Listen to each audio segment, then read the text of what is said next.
Derivatives trading involves substantial risk of loss and is not suitable for all investors. Past performance is not necessarily indicative of future results. So stressful. When the world's on fire. Good God. I can't look at this, guys. Like, my strategy is you buy it and you hope that you gotta get spot. Yeah, but we all think you're crazy. You don't fight this. No way. The markets are freaking out and you don't think that anything is wrong? Come back tomorrow and I'll lose it all. Should be fun. Good morning, everybody. It is the 23rd Wednesday. So we'll probably actually have to pay attention today. Yesterday, although the market did end up moving up, I didn't really see very good trades for me and didn't really have a very good fundamental macro basis to make trades. So we just argued and, had fun, argued politics. But today, Wednesday, tends to be a more active time of the week. We do have a couple of pieces of news to look at and everything. So we will have to pay attention. Also, though, we are going to be comparing data feeds because I have my NinjaTrader brokerage account up and working, and we have a short time period here where both my Rithmic and my Continuum data feeds are running, so we can look at them directly side by side, although I am going through the NinjaTrader bridge. So that should be interesting. I think that might be the title for today's show. So if that's what you're here for, stick around, watch the video. We're going to talk about it. All right. If you're watching it on replay. But first, let's go into what happened in the overnight markets and what happened yesterday. So yesterday, again, a pretty good day, and we're right back up below all-time highs. Now, in the overnight session, we have come back a little bit, but yeah, it's okay. Now, bonds, and we would really need to look at ZN and ZB.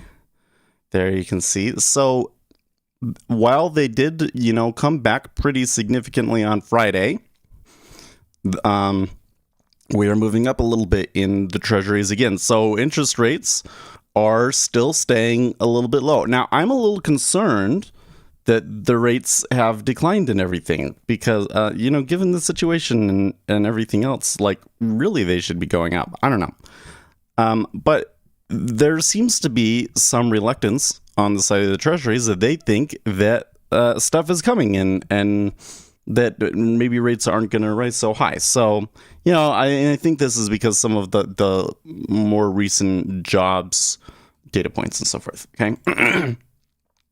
Oil doing pretty okay. It does sound like OPEC is going to have to decrease production, and it also sounds like maybe the Iran deal is actually going to happen. I don't know, but in the meantime, they're moving gently up. Gold and silver still just kind of like trying to find a footing after that huge dump last week. And copper maybe staging a little bit of a recovery here. So the key driver continues to be the dollar, and the dollar has been weakening overall. So that's kind of where we're at.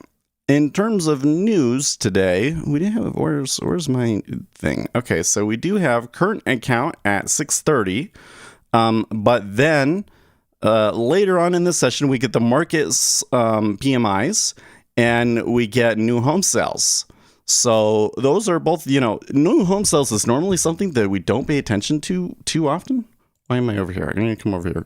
New home sales is something that we don't necessarily pay attention to so often, but there's been a lot of interest around that stuff, right? We're having a lot of homes being built, and so that was affecting lumber. Lumber has come back. New home sales dropped back because prices were getting insane and the building costs were getting insane. We'll see if maybe now things have picked up a little bit again. So we kind of got that going on. All right, so very nice. I think what I want to do here, since I have it open, hopefully this will work if I stream and I record at the same time. But let's just start a little recording here. Okay, we got a little recording here, and we will record the two of these side by side. So this one on the right is running on my CQ or Yes, this one is running on CQG, I believe. Yep, this one is CQG, and this one is Rithmic, right? CQG is on the right, Rithmic is on the left.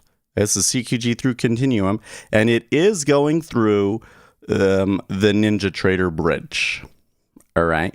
So that's a really important thing to keep in mind. So I'm going to bet you when we go through and we watch the recording that I'm making here, that the Rithmic is going to be just slightly faster.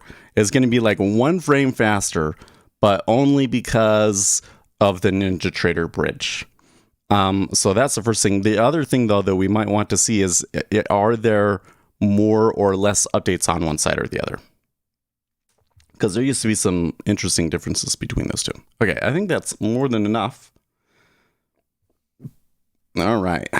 Hopefully that didn't cause any skipped frames. No, it didn't. Okay, let me blow my nose here.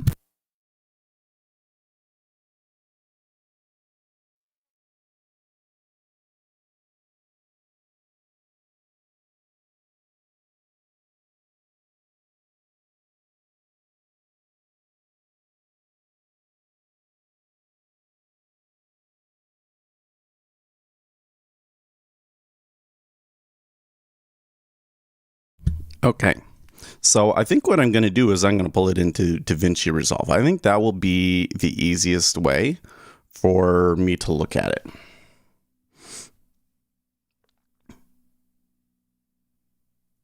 Fernando says, clear current trades on both at the same time to see traded volume on both. Well, so we could do that. Well, I don't really think that that's necessary because we've ticked down, so they're like clean slates here. We'll make a new one, data feeds 2. I kind of tried testing it last night, but you couldn't really see because the market wasn't moving at all. You will see differences though, yeah, for sure, because the bid ask data is not completely synced with the fills data.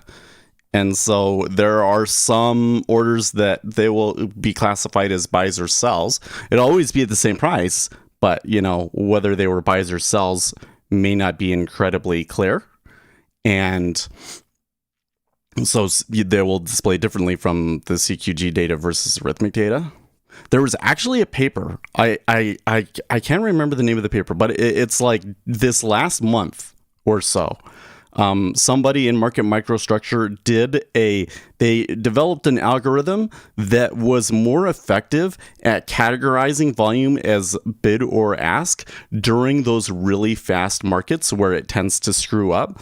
And then they were able to compare against data that was like they knew for sure whether it was a buy or sell. I think that they were using MBO data, but I could be wrong, you know, to compare against. And they found that their algorithm was significantly better at categorizing whether volume was buy or sell. It was really interesting. But if you're into that, you should go and look for that paper. It was like just in the last month in the Market Microstructure space. Okay, so if we come over here to videos and we pull in our video clip, change the frame rate, yes. Rithmic uses separate servers, but CQG, L1, and L2 come from the same server. Oh, that's interesting. So based off of that, would your theory be that the CQG would have less of a difference, maybe? No, it's not that. Here, I'll find it. I mentioned it, and this is a video that people might come across for quite a long time, so we should go and look at it. So if we look at trading in Market Microstructure, that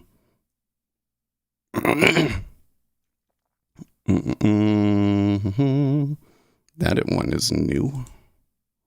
I'll have to look at that. Oh, it's already fallen off the list. Man,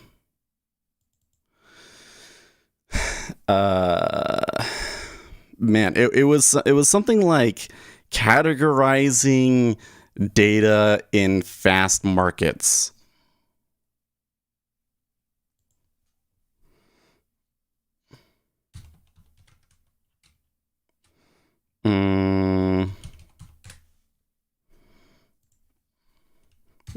market, microstructure, fast markets. Maybe I still have it downloaded. Hold on. Let's see here. Go into my huge folder of scholarly articles that I've downloaded. Here it is right here. Inferring trade directions in fast markets by Simon Jerkadis, December 2020. And the thing that's so cool, he like provides the Python code. Like he gives you the straight up code, but there's a pretty complicated set of rules. Well, I shouldn't say it's complicated, but you see he goes through the whole process here. There's like a 5-step process, right? And then in here,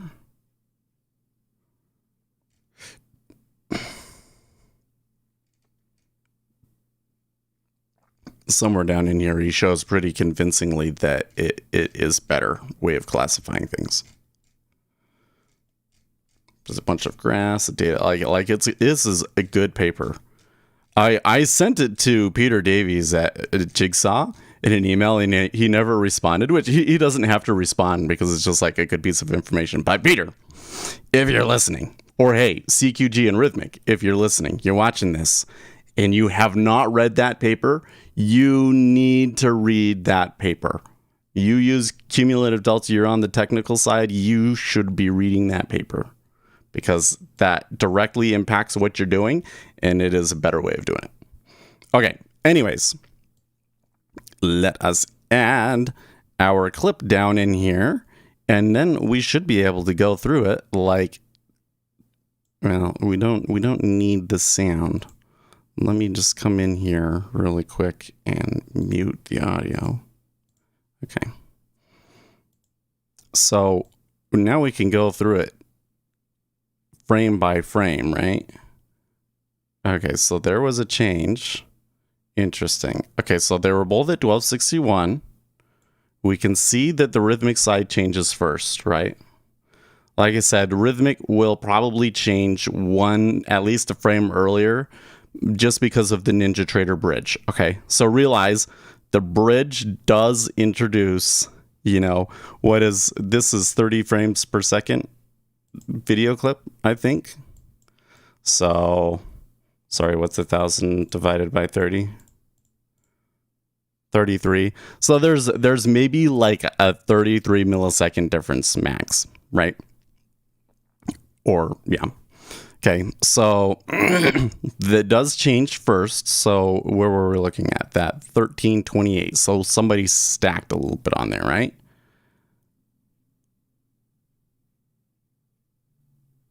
Interesting. Okay, so Rithmic sees a stack, and CQG has not seen it yet.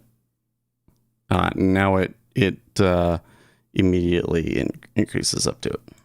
Okay, I wonder how much of a difference it is with the bridge. 1302, and now they're equal. So the updates that the two of them get are different. Notice here now, the CQG side saw a small pole that got added back in that Rithmic didn't necessarily see. But then when there was a significant change right there, Rithmic changes first, then CQG. Right. Probably because of the bridge. Another thing is that on the bridge you can change, there's a property. I don't really know what it does, but I just have it set to 50, so that could impact things as well.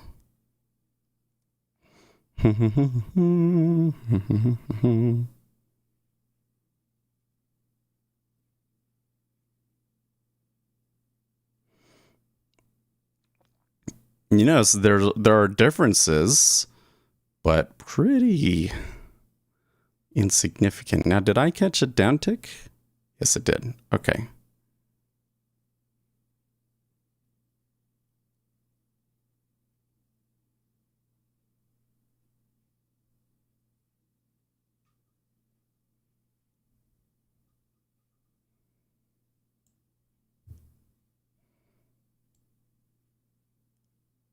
Where was it?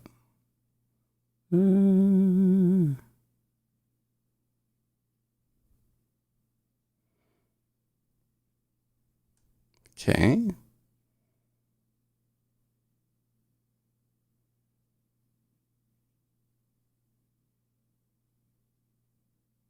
Okay, there's the Rithmic.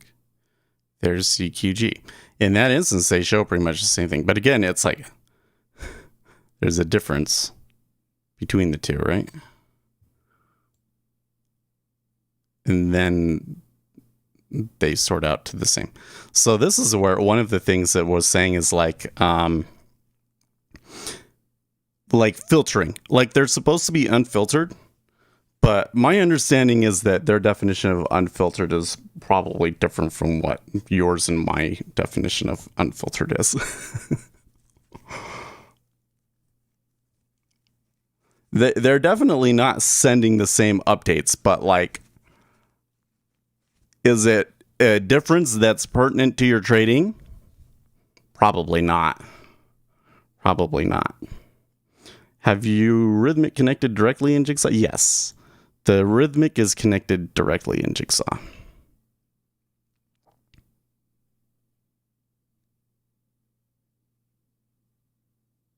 There's the change. There's the change. Pretty consistent. I don't really see anything all that.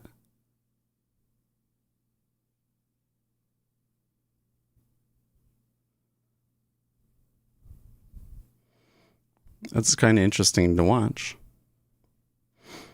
I was wondering, because one of the things that I remember seeing is one time I had switched to data feeds and changed a couple of things around, and I was getting more updates. And so like when there was a tick up or tick down, I kind of, the granularity of the change was a little bit more gradual. And so instead of it being like chunky, all of a sudden it ticks, it was, you could kind of see it be a bit, and I kind of liked that. But again, I don't think it's something that would make a difference to your trading, but it was just kind of nice. You know what I mean? You know what I mean?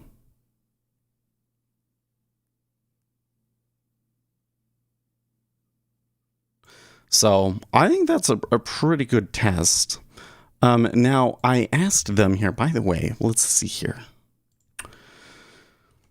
Because so here's one thing is that I wanted to have it so that like, okay, let's just eliminate the bridge. I'll just disconnect NinjaTrader and connect Jigsaw and then try it, right? Well, apparently you can't do that. You have to have Jigsaw enabled. So I sent them a request. They responded back here.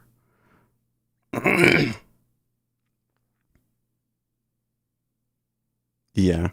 Okay. Thank you for your inquiry. To use Jigsaw, there's a $10 per month, 0.1 per contract additional fee plus any outside charges from Jigsaw. Please confirm that you're okay with these charges and we can set your account to use Jigsaw.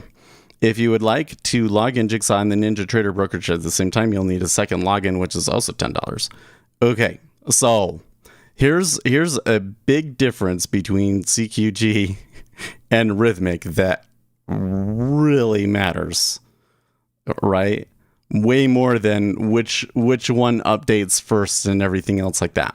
With Rithmic, you can download Rithmic Trader Pro, install this and enable the plugin version of it, and then I can connect NinjaTrader into Rithmic Trader Pro, and I can connect Jigsaw into NinjaTrader Pro.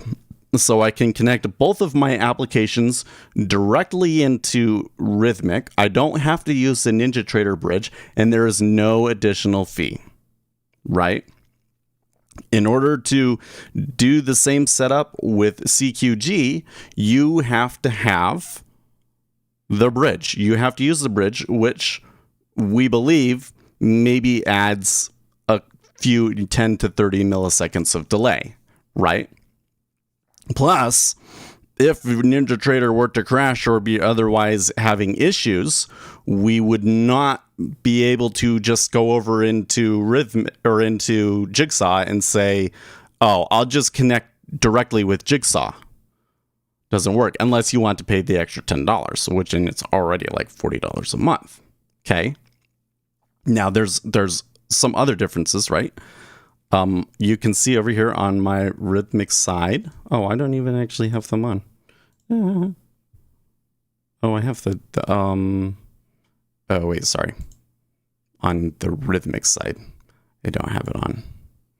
On the Rithmic side, I can say that I'm going to use. Oh, what the heck? It should show me all of the price. Oh yeah, it does. Okay, I can see all of the prices over here on this one, right, in Rithmic, but I can't in CQG. Okay, so that's a really key difference. The CQG only gives you 10 levels, right? 1, 2, 3, 4, 5, 6, 7, 8, 9, 10, 11, 12, 13. Maybe it's 12. Okay. But Rithmic will basically give you every market depth level there is out there. Another difference is that on CQG, you can pay extra to get things like the volatility index and the tick and other market internals, which there are some edges or at least base. And when I say base, I mean like these are things that matter to the market, but you won't necessarily make money off of because they're already being arbitraged out of the market. Okay, but there are uses to that, and you can get those through CQG. And to my knowledge, you cannot get them through Rithmic, right? So those are kind of the differences.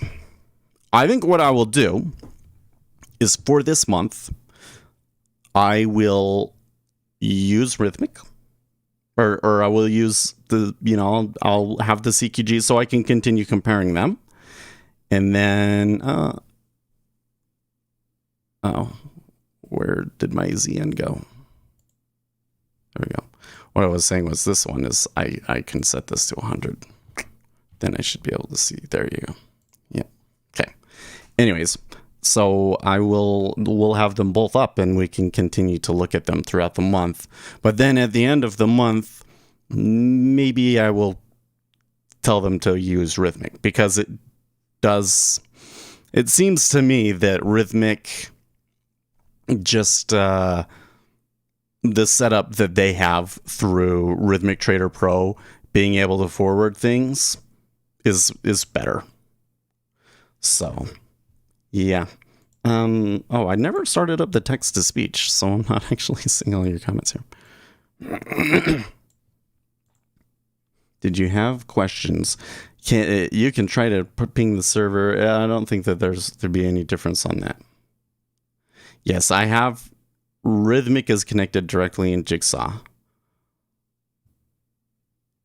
Yeah.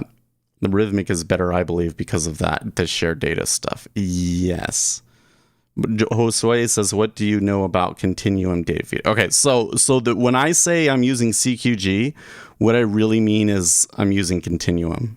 So continuum is CQG. Continuum is CQG branded for NinjaTrader Brokerage. All right. There is also what is it called? The NinjaTrader Brokerage also offers Kinetic, I believe is what it is. Yes, Kinetic. Kinetic is basically IQ feed. So IQ feed actually has some big advantages to Rithmic and CQG. One of the interesting things about IQ feed is that you download a little utility and it connects to it, and then NinjaTrader connects to that little utility, and that little utility is power hungry. I don't know what it is that they did, but that thing will like hog CPU cycles. And so when we were trying out IQ feed, we didn't stick with it for very long because it was interrupting the frame rate of the stream. Probably wouldn't be as bad if we had a newer video card with the encoder built onto it. But, you know, but otherwise, the IQ feed looked really, really great, right? Then what other choices do you have? You know, if you're not going to do NinjaTrader, then you could get into like trading technologies data, which is really, really good. Considered the best, but just from that little experiment that we did there with the comparison between Rithmic and CQG for a retail trader, and even frankly a retail trader doing algorithmic trading, is the difference really going to matter to you? Probably not. Probably not. Even if you were co-located, I think the difference between Rithmic and CQG is pretty negligible, right? Basically, the latency between you and the exchange is going to matter more than the difference in latency between CQG and Rithmic, right? So this is something that we've had debates with in the past. Some people just really want to think that they have the best feed, right? But it seems to me that the difference is pretty negligible, right? And the differences in terms of like how they, you know, like that you can use Rithmic Trader Pro and connect both applications directly into that. That I think matters more, right? That is a big plus. If you want to do the setup that I use, where I'm using both NinjaTrader and Jigsaw, then there's a big advantage to Rithmic in that sense. It is more the stability that one should look for. Totally. So I will tell you, I've had periods where I've used Rithmic, and I've had periods where I've used CQG, right? Because I used CQG for the first few years, and then when I went over to AMP, I started using Rithmic. Right. When I was doing combines, I was using CQG. And I have had both data feeds poop out on me. Okay. Like, you know, markets got really crazy, and, you know, the data feed will just like restart or stop sending data for a while. That happens on both of them. Yesterday, was it yesterday? Monday? Today is Wednesday, huh? So it was 2 days ago now. On Monday, CQG was having an issue. Basically, they like weren't calculating margins correctly, and so they increased the margins on everything, and you couldn't trade. So yeah, kind of. Is CQG is known to have issues when it gets chaotic. Yeah, so I want to be really careful about how I put that, because I don't want to come in and, because I hope that this is a video that people will watch well into the future, because if I put the keywords in there, people are going to come and look at it, and I don't want to trash and say Rithmic is more reliable than CQG. It certainly seems to me, from my recollection, that I have seen more issues with CQG than I have Rithmic. But, big but, I haven't done an empirical study of it. You know what I mean? I haven't done an empirical study, so I don't really know for sure which one is really truly more reliable. I can just say that I remember times during the pandemic when I didn't have any issues at all through my Rithmic, and I can recall one or two times when there was a problem with Rithmic. Yeah, Vlad says it's rare, they're quick to fix them. That is for sure. So I don't believe that the reliability difference between the two feeds is a significant factor, is what I'll say. But probably we would need a lot more data to make a comment on whether one is really truly more reliable than the other. Yeah, all feeds go down from time to time. Exactly.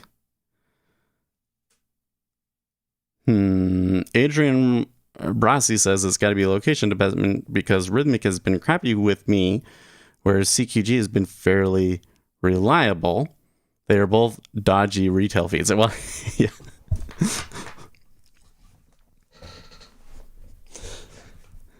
You're not wrong. I mean, I wouldn't call them dodgy. I'm just saying, like,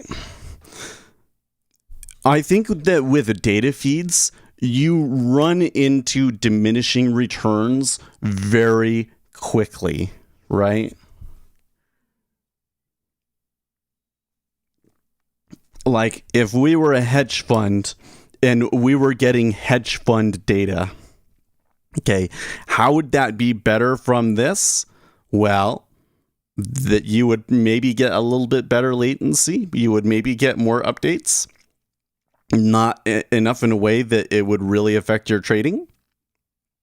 It would probably go down less, but we're talking about like maybe CQG went down one time during the whole year and this one didn't go down, went down one time in 5 years or something like that, you know? So there's very much diminishing returns. So the issue is that like you can start spending way more and more on data, and you're really, as a retail trader, not going to make that money back, right? Adrian says, I just hear so many differing anecdotal experiences. Yeah, did CQG go down? Crackhead. Well, it did. So on Monday, it didn't go down. Like, it wasn't like you weren't getting data, but most of the people that were trading on CQG on Monday weren't able to trade because of that issue. But I can remember a time during the pandemic with Rithmic when my feed crashed. I was like, I wasn't sure if it was Rithmic or if it was me, you know, in that situation. And it could have just been me. I've had periods where the market was really active and Rithmic would just like reset, you know, like when it happens, your DOM clears and like it starts reloading all of the levels and stuff again. I've definitely had that happen on and I think on both feeds, but it was something that I only noticed, that I can really only recall like vividly with Rithmic because it happened during the pandemic. In Tradevate, the DOM was lagging all over, like they wouldn't feed it at all. Crackhead Trading says on Monday. Yeah, it was on Monday. They were talking all about it, like all of my data, all of my vendors, because I try to keep track on everybody. So I have to say, one of the things I did here, these Edge Clear guys, and they have like a new platform. You want to look at that? I think. Well, I don't know if it still works today or not. It might not let me in. Hold on. We shall try. Hold on a second. I'm just gonna bring up myself up here so that we see if it will let me in. Your trial, it expires today. That's unfortunate. Oh, and I have to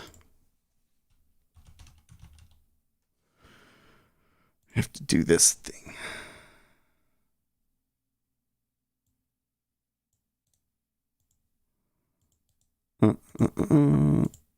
Hopefully it'll let me in. There we go. Okay. So let me show you. So EdgeProX is another platform that you get through Edge Clear Brokerage. Pretty interesting. So it's got a lot of interesting things going on here. So it has the same columns that you can get through Jigsaw here, right? I'll have it. Here's ES over here. Yeah, so you can see they're pretty close to the same thing. They're the way that they reset is probably a little bit different. Plus this one I started later, so we wouldn't see until we really saw it tick up or down, right? But you then, and they have the delta change columns. I think there's also, yeah, if we go into DOM, is that what it is? Yeah. Locked, show spread. Order buttons. LTQ. Anyways, so they have a couple of different columns. So it was saying, what was it? If I go to new, one of the issues that I had is that if I go to new watch list and create a watch list, it doesn't work. And what was it that he said to do? Because Ian from EdgeClear, who is awesome and has been in contact with me back and forth and has been really great and useful. I honestly, I really wanted to go to EdgeClear, but given everything with NinjaTrader and everything, it just didn't make sense. I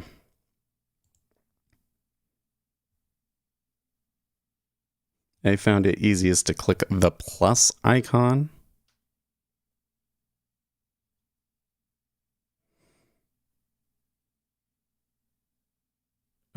Oh, I see.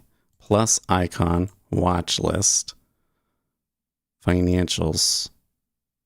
Aha. Okay, now it gives me something. That's good. That was something that I wanted to compare. So like, where is it? Here's the market analyzer here. So I'm only using net change, last price, daily volume, right? The blue and red coloring on the background. That's kind of cool. You know what I wish I had though? Well, let's see. There's some settings. Let's see here. Table, buy, sell boxes. Oh, that's kind of cool. Not really, but open, high, low, close, delta. Not bad. Okay. But really, we want a table, right? Oh, that's to search for an instrument. Import, edit, watch list, filter by flag, open in a separate window. Add columns. Okay, and then here's some columns.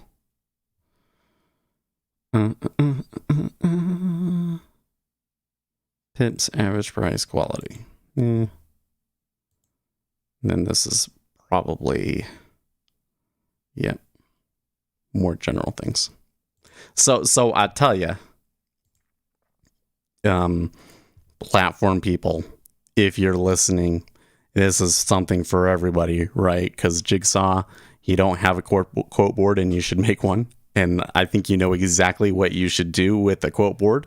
The Jigsaw things that you can do with a quote board, yeah, do them. It's a big. You got to realize, guys, keeping track of the overall market is a really important edge. That is something that where Edge hasn't been pulled out is kind of the interactions in the whole system. And so when you can see this is going up and this is going down, and you can sort out what the macro framework is in that situation, and then pull out little inefficiencies, big difference. So one of the best ways, well, really the best way to keep track of a bunch of different instruments at the same time is the DOM. That's really where the DOM becomes so useful, because you could put like your level 2 on a chart, right? But in the DOM, I can see here that, okay, these all three, they all ticked at the same time and in concert with each other. There's not really a change in the spread. There's no better way to see that, right? But I can't put like 20 things. I can't put 20 DOMs up on my screen. So then being able to see the prices, that kind of helps. Okay, so there is one thing that they're doing over here in EdgeProX. I would say that theirs is better than NinjaTrader, because you see here when it ticks up or down, well, I guess this is because of the bid and ask size, but you see how it's showing me these little arrows showing me that it changed? And when the price changes, it's doing a little icon showing me that it changed. Okay, that is really useful, because again, I want to be able to track a bunch of different instruments, and I want to know if like something all of a sudden starts moving. So if I can have coloring on it for it to show me, okay, this ticked up or down, like that helps so much, right? In NinjaTrader, you can kind of add these columns that will like show you charts and volume and that sort of a thing, but you don't really get a very good indication that it just ticked up or it just ticked down. And you know, like I would really like to see in NinjaTrader coloring that if it ticks up, it shows green for a bit, and like either the whole thing turns green or just the number that changed goes green. You know what I mean? So, but I like what they got there in EdgeProX on that. It's good. There is an issue if you go to new and new watch list, it doesn't work. But now that I'm able to pull it up after Ian's suggestion, that's quite nice.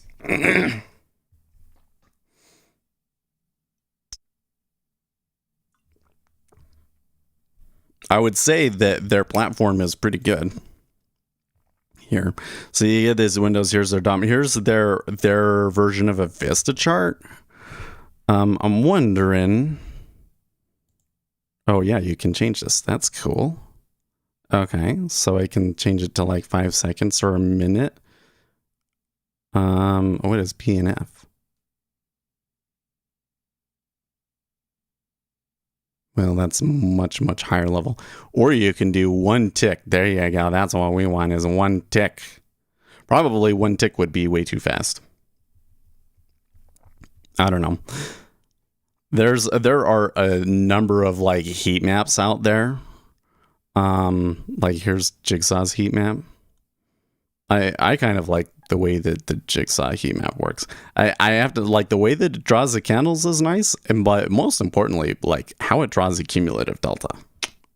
That's what I really like, is the cumulative delta just like looks more clear with the Vista chart in Jigsaw.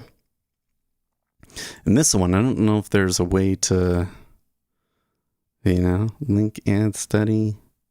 Will it let me add a study right on here? Volume based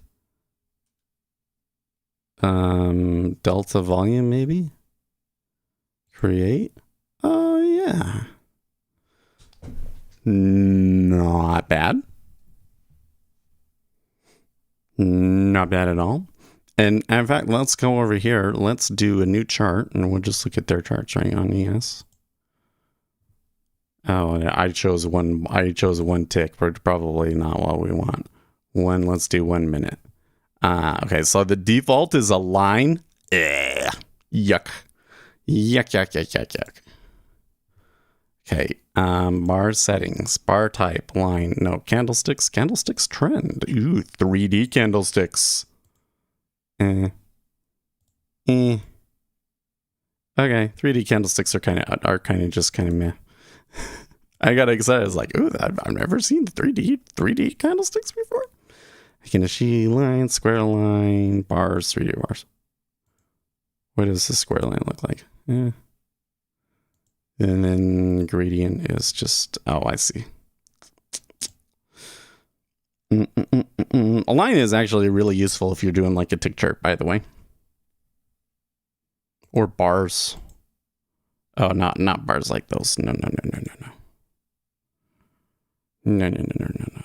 Boxes. I don't think that they have boxes. Anyways, we'll do that. Cool. And also their default color scheme being blue and kind of reddish. Good. Theme. Ooh, they come with different themes. Times axis indicators.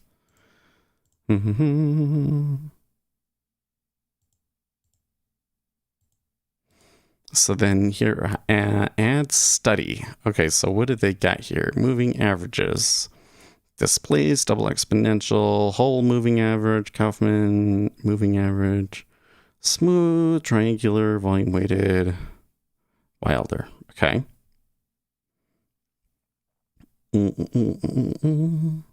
Astral, you can add moon phase. I tell you what, that is the first platform, futures trading platform I have seen that allows you to include moon phases on your chart. The astrological trading is coming back. I was on TikTok and somebody was pointing out all of these good trades in Bitcoin with the astrological patterns. Can you believe it? RSI bars, stochastic bars. I wish that some of these platforms built in things like, you know, being able to show you a head and shoulders. I know that they can kind of do that on Thinkorswim. I haven't really seen that anywhere else. So here in this better volume, bid ask, big trades. There you go. Cumulative delta. Cumulative delta. So essential. Just does it as a line. Wait. So we come back to change bar type. Oh, can we do candlesticks? Lovely. That is so good. They do it like that. Let me do that again. If I go add study, volume based, cumulative delta, relative delta, 1. Oh, that's interesting. So I can filter them and show multiple ones on the same chart. That's good. That's real good. Now there's some other ones in here that are kind of what is this? DOM power? What is that? Okay, so that's a histogram essentially. Histogram of the balance between buys and sells.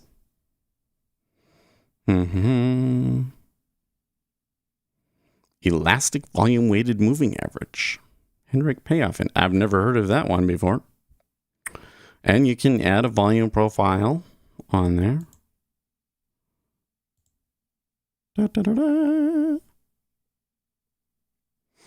Will there be volatility in PMI? I think probably yes. So when the PMIs come, we need to pay attention. And at the top of the hour for the new home sales, that too, I also think will matter.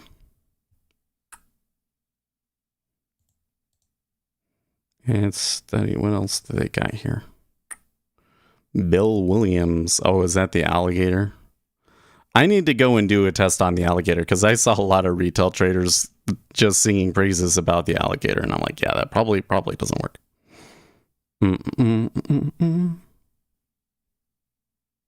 Here's some of the other ones. Bands. Oh, they have John Euler's stuff too. Oh my. Two-pole Butterworth. Signal to noise meme. Laguerre. Inverse Fishers. Herbert Fractal. Euler's filter.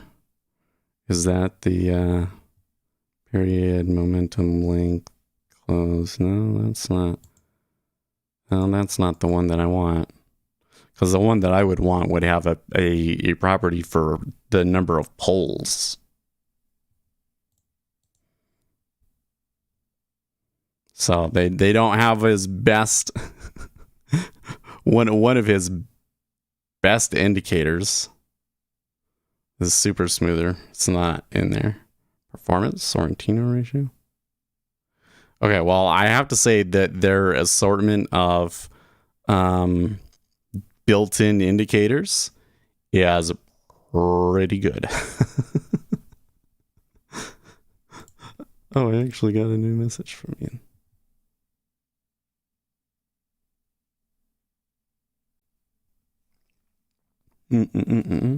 So I was talking to him one of the things that really bothers me.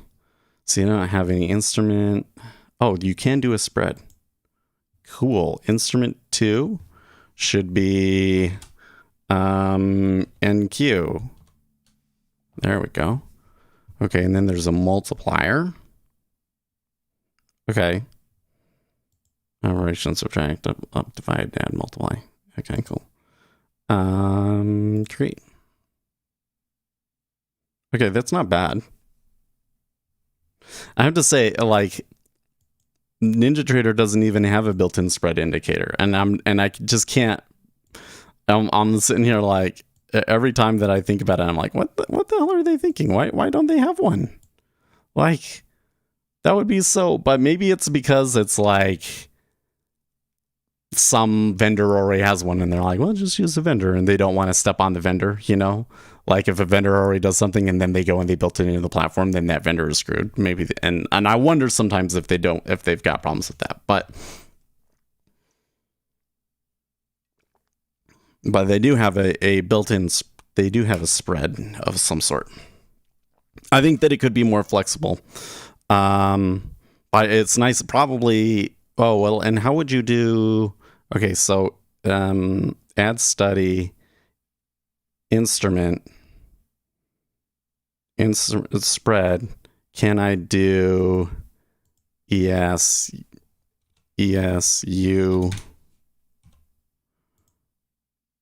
Yeah, it looks like you, if you know the correct symbol.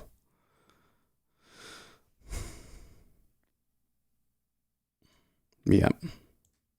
ESM1 or whatever it would be.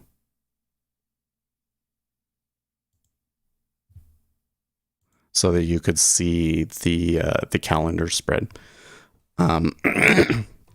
So one of the things that my indicators do in the NinjaTrader, because you have to specify which month you want to do it against, and it just automatically updates based off of the main charts contract. But then something that I need to get to, that they should probably include this is like the ability to add multiple legs to it so that you can have like butterflies and stuff, right? And then the big one that I think really matters is like the dollar index, the ability to just put in a formula, a bunch of different ones, and it chart that. Because I have the dollar index, but it's kind of like with the way that NinjaTrader does something, it does things. It's kind of janky to make one. It would be nice if you could just put the formula in and then it used all of the default built-in charting stuff to do it instead of me having to do it myself. Right. So that is something about this platform. It seems like that for those kinds of factors, and especially when you look at things like cumulative delta, that those were kind of thought into the platform from the beginning. So that's good. My understanding is that you're kind of limited on like adding custom indicators and stuff, but they got most of what you need, right? Well, let me just see here. What was he saying again?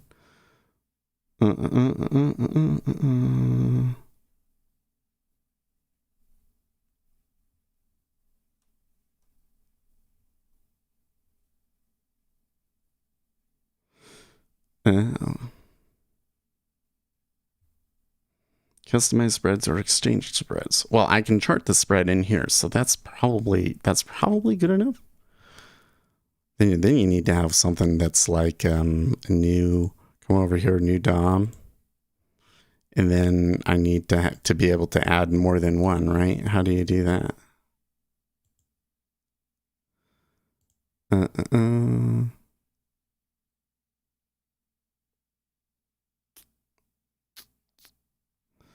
File, new DOM window. Oh, there you go. But can you just like, that's gonna make it full screen, isn't it? There must be ways about how to manage the workspace that I don't understand, so that I can have all of my DOMs next to each other. A little concerned about how like there's that by default it comes with this little space. There's like wasted space on them, but okay, 10 minutes to go until the open. Looks like we're still pretty slow on the E-mini, although slightly down. The treasuries have been moving pretty okay, though. Look at the ZB. ZB moved down pretty good. What else? Is there anything else that we need to look at in here? I think we're good. Some of these other things like your orders and stuff, trade history and stuff doesn't matter as much. It looks to me like EdgeProX is an acceptable platform. I don't know if I see anything in it that makes me want to be like, oh, I would much rather use EdgeProX over Jigsaw per se. Like I tell you what, the thing that is really difficult for platforms out there competing against NinjaTrader is the NinjaTrader ecosystem is just, oh my gosh, wow, right? And that is a really big advantage, especially if you're a tinkerer like myself. But if you use Ninja, stick with Ninja because it's hard to switch. There you go. they got their ecosystem. You get into it, and then you're like, I don't ever want to leave.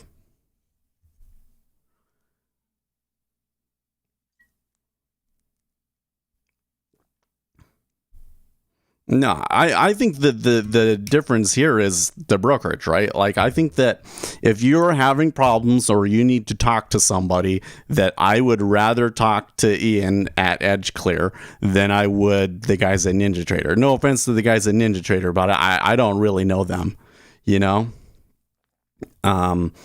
But these guys at EdgeClear are like, they're traders, like they know that their markets, they know what's going on, and they're good brokers. And what are you really paying for in a broker? Because really it's the FCM that does all of this stuff that you would typically think of as a broker in terms of like giving you access to the markets and everything else like that, right? And the broker is basically like subcontracting from the FCM to give you support. So that's what you're paying the brokerage fee for. Yeah. Some of these discount brokers, yeah, you want to get a cheap, a good, what do we call it? Commission, cheap commission. But then you get like terrible service. And then there's other ones where they have really good service, but you pay a lot more on the brokerage fee. But EdgeClear seems to have a pretty good middle ground. I don't think that they're more expensive, really. Now, they did do these pools, and that was like one of the big attractors to me. But if they aren't really pursuing that anymore, probably because it didn't work all that well, then yeah, I don't know what else they've got to do to be able to attract people. But because unfortunately, the service is usually not enough for people, right? And for me, it's probably not enough. Because I like tinkering with the indicators and stuff. You know what the real problem here is that NinjaTraders started to lock everything down, right? Like if I could still use your regular Rithmic or CQG data on multi-broker NinjaTrader, I did not get a full NinjaTrader license back when you could still like be locked into that sort of stuff. So I can't just go and use a NinjaTrader on any broker that I want, right? Otherwise, I probably would go over there. It's so annoying. It's so annoying. Be part of the Combine promos? Well, I am going to do a Combine here, actually. Believe it or not. Believe it or not. PMI will be more volatile than the US Open? I wouldn't necessarily say that. So you got to remember that number one, PMI data is usually not something that they pull for. Number two, there's a lot of people front run the PMI. Okay. But these are still pretty important numbers and are going to be key for what the direction of this session is. So although I may take some trades on the open, I'm a little bit more interested in what the PMI and the news do. They just realize these are pieces of news that like you're going to trade around, but they're not necessarily like the jobs numbers where you sit there and everybody waits for the number and then you try and interpret the number as quickly as possible and throw an order in. Those ones don't typically work like that. HF says just two brokers for NT futures you must have. Yeah. Well, so I have this data for a month, right? But after this, the AMP account should go away. So, but I am going to do a combine with Earn to Trade because they're making a change to their combine rules. It's I can't tell you what the change is. I'm not going to say that it's like a life altering change or anything, but it's kind of an annoyance with their combine that they're fixing and really improves it. And they wanted to do a sponsored video, and I am an equal opportunity, YouTube channel. We put it like that. Like, understand, I'm still of the opinion that, especially if you're starting out, you're probably better off trading micros. And now that we'll have micro yield futures, yeah, you're going to be better off doing micro yield futures. But if you have a strategy that you're really confident in, and you know you're going to pass the combine, and you will be able to make more with their combine account than you trading your own account, then in the short term, why wouldn't you do that? Or if you wanted to YOLO, like say you had a strategy that's like really, really high risk. So like you can make a ton of money, but you know that it's gonna kind of blow up in the long run. So you're just trying to like squeeze as much out of it as you can before it blows up on you, right? Then that also makes sense to do comments. And what a lot of people are doing is okay. And like, it's kind of funny because I've always listed this as like a problem with it, like, because people will do the combine, get funded, and then blow up, right? I feel that the combines can lead people towards strategies that aren't really sustainable. But if you know that that's what's going on, and you know that basically the way you're making money is taking risk, then, doing a combine and your max risk is actually only $100, that's beneficial. Okay, so it's earn to trade is the one that they're going to do.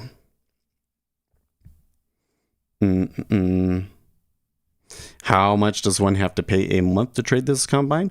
So I haven't decided which one that we're going to do, but I think I want to just do whatever is their most popular, which is probably going to be $150 a month, right?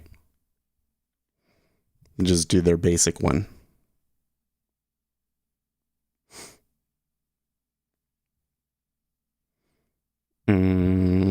You have to. So now that's something that I've wondered about, because I would love to just trade a full ES contract, and I could probably do that on the combine, but it would be really tough. It would be like, 2 bad trades, 3 bad trades, and then you'd have to stop. So maybe, but then I think that their max on that small combine max contracts is 3. So I'm thinking maybe I will do 3 contracts on a micro. Hulud says, why not start with micros instead of combine? I think you missed the beginning part of that, because I said that, right? If you're starting out, especially, it really is better to trade your own money. Okay, you can trade micros, especially with micro treasury yield futures coming out, where a large move might only be like $20, $30. Okay, so you're not risking very much. I think that that's going to be the way to do it. The place where a combine would have an advantage is if you're already experienced and you know that your strategy would pass the combine parameters, which is unlikely, but there's got to be at least one of you out there that might fit that bill. Then it would make sense to trade the combine because you'd be able to trade more money. Or you want to YOLO, right? If you're doing something that's relatively reckless, you can make a lot of money in the short run. Eventually, though, it'll blow up. Hey, you trade that combine, you pull a couple $1,000s out, blow the account up, start over again. And that's what we're going to do. So I don't have a strategy that I'm 100% confident is going to pass, to be honest with you. My own trading, I could probably do it, but it would depend very much on how cooperative that market is and how much I really understand that market, right? Well, I have a couple of robots that seem to be backtesting pretty good. But, I know that there's problems too. So these are things that's like, if I trade J, based on how it's been trading live during regular trading hours, probably should pass. Probably over the past month it would pass. But I know that there are situations where it would just like blow up, right? So he's YOLOing. He's a YOLO. We're going to do this, and then if the market cooperates, then it's going to be amazing and it's going to be hilarious. And if the market doesn't cooperate, then Jay is going to just fail miserably, and that will be equally funny, right? So now that kind of does present, though, an interesting conundrum for me, right? Because the issue was that for NinjaTrader, for me to connect Jigsaw, connect directly in, I would probably have to switch over to Rithmic. Yeah, I guess it doesn't really make sense for me to stay with CQG, because when we're doing the combine, I'm going to have to connect Ninja. Well, I guess I can connect Ninja to multiple brokers, right? But I think it would make a lot more sense to connect NinjaTrader to the combine and connect Jigsaw to my NinjaTrader account, you know, and just do it that way. So I'll probably email them and tell them to do that. Okay, so wow. Well, I was kind of thinking long too until that big sell sweep came through, and just, did you see that 2,000 and 3,000 that traded at 42, 41 and a quarter? Wowee. Somebody wants to go short. Well, so I'm going to hold off a little bit and let this reveal itself. That trade there, the way that happened, that kind of suggests informed trading to me, right? But like, we have news coming up, so then I have to wonder, was that a play on the news that's coming up in 10 minutes?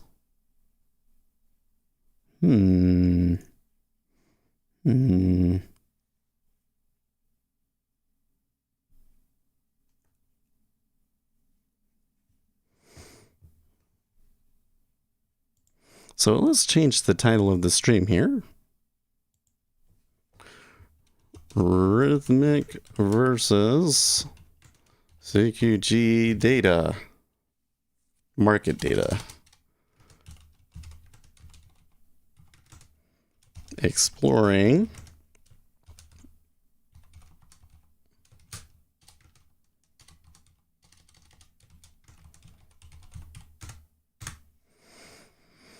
there we go. Is that how they spell it? EdgeProX. EdgeProX, yep.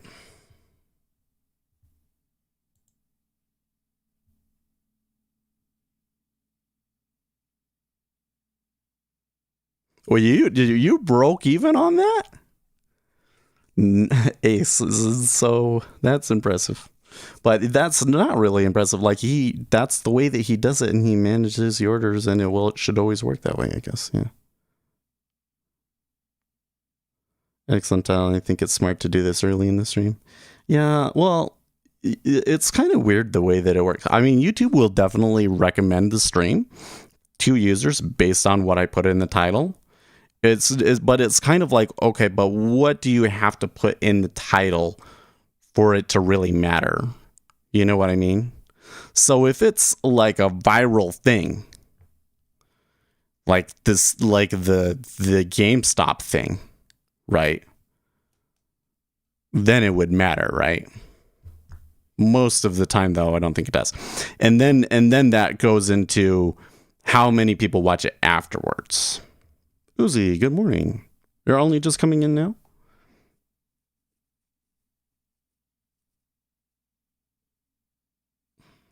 Yeah, he has like his auto take profit, and I guess it did give him enough on the upside.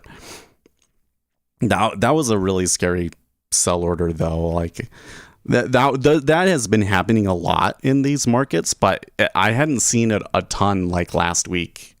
this week, and then that one just kind of came in at just like the most inopportune time, you know. Had to take the dog to the vet. Oh no, is he okay? Hopefully it was just like a regular checkup, right?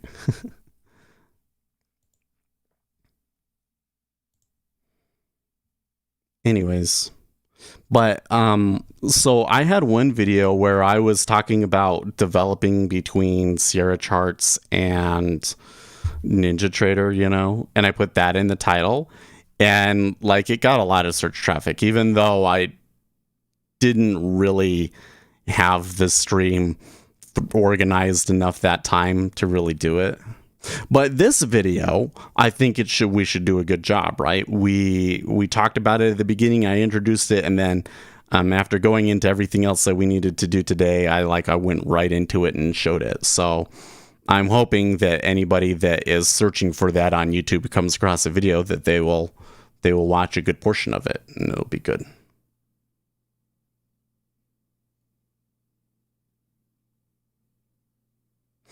It always sticks my nerves when someone says X sellers / buyers trapped on that price level. Most biggers don't know outright positions. Even if you do, how do you know if they entered or exited? Okay, so good question, but that's just me. So there's more that you can do with that than you think. Okay, so you're right that there is no way for me to look at a buy or sell order and know if that was a order to enter a position or exit a position. Okay. One thing that I can do, if I have market buy order data, is I should be able to tell if it is a stop order. Okay. And if it's a stop order, like, let's just assume that that's somebody stopping out of a position, right? You can kind of make this assumption. Like, don't you think that that's a fair assumption? The vast majority of stop orders in the market are people exiting positions. I mean, you can enter a position with a stop order, sure, but I bet money that that's a very small percentage of overall stop orders, right? Okay. So, what are we getting at? We can try and guess, right? And what you actually find when you start guessing is that there's actually like best case and worst case scenarios, right? We could come in and we could say there was 2,000 people bought at 42, 41, 25. Okay. How many of those were actually people buying to enter a position, and how many of those were actually people buying to exit a stop, right? Well, if they're buying to exit a position, I sure hope that they were selling at 42 through 43, you know? So that's where you can get best case and worst case scenarios. You can go and you can say, well, I'm just going to assume that people only take their profits when they've made money, for instance, right? And the result will give you best case and worst case scenarios about where people's positions are. And those best case and worst case scenarios are basically what I try and show you guys in my inventory cost basis indicator. And if you've ever taken a look at it, it actually can do a really good job of showing pain points, a point at which, like, if there's a quick move, like, they're likely to run out of energy because the book can't handle it anymore, or potential like places to turn. It happens a lot. So yeah, that answer your question. But more to the point though, I think that there's a bigger issue here. Okay, so I can come in and I can say there's lots of people trapped here, or there's a lot of people in from this position. Impossible to know if a market order was a stop order or entry. With market by order data, actually you can. So the way that it works is you put a stop order out there. That's an order out on the exchange. And then when the order changes from a stop order into a market order, so essentially what will happen is you will see an order come through or an order update come through. So like, if I just create a market order, then what I will see is a new order was created, market at, and this is the price they executed at, right? But if you have market by order data, then you can also see an order was updated into a market order X, right? So if you see market orders coming in that were updates to existing orders, then you know that those ones are the stops. Makes sense? I haven't like programmed that, so there's probably some inaccuracies in there a little bit, but that's the gist of my understanding of it.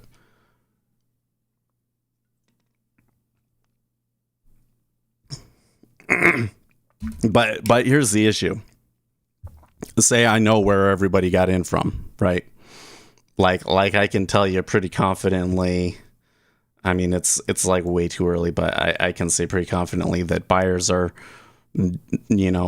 probably their net long position is 42.40 and the sellers is more like 42.38, right? Okay. But how useful is that, right? Like, where is their stop? Why are they taking that trade? Et cetera, et cetera, et cetera. So that information is useful, yes, but does it directly give you a trade? I don't think it does, especially when you have to realize that the majority of the orders out there are just noise, right? So that's why I would maintain that you have to have a real edge. And the thing that I think is a real edge is that you know something that will like cause things to happen, right? Like if you have a way of estimating what the PMI data is going to be, right? And it gives you a better than average chance of predicting what that number is going to be better than the market does. That's an advantage that you can trade off of, right? Or what we try to do, we hear the news before everybody else. That can be an advantage. Or we can interpret the news and know what it means before everybody else. Then you can trade off of that and that can matter, right? So there you go. Okay, so we should start preparing for the news because it is going to be here in about 2.5 minutes. So we're looking for the manufacturing number to be 61.5, the services number to be 7, and then there's no estimate for the composite, but the previous reading was 68.7. Okay, so we'll just keep an eye on that.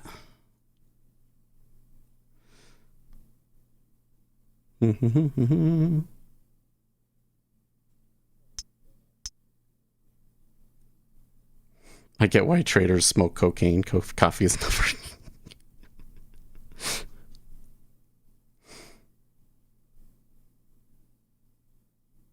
Very small percentage use native order though. Well, that is probably a good point. I don't know what percentage of them would use synthetic stops versus exchange stops. But you're right that people using synthetic stops would change that. But that wasn't like really the point, right? I was just using that as an example to say there are certain things that you know about orders, and you can try and use that information to make guesses about where people's positions are, and that those can give you best and worst case scenarios that actually are useful, even though you might not know exacts, right? Okay, so it was better than forecast for manufacturing. Services was bad.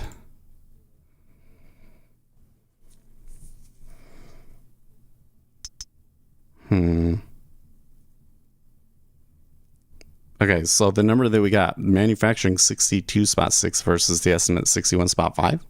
But then the services was 64.8 versus an estimated 70. So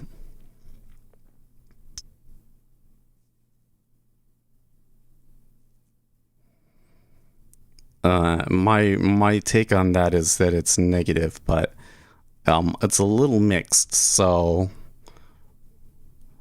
now there's also a Fed speaker going on right now.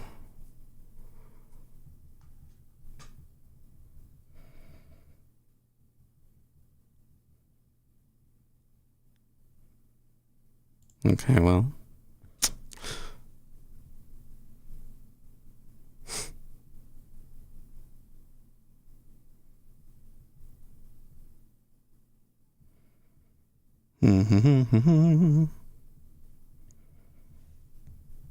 On that trade, I was only looking for like a short little bit. So the fact that it wasn't really going after a few seconds, I think that's fine. So we should wait until 8 o'clock.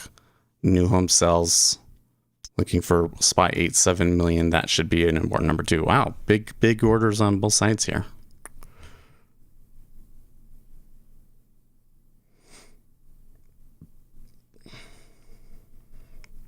Sometimes I can't tell if I am trading or gambling.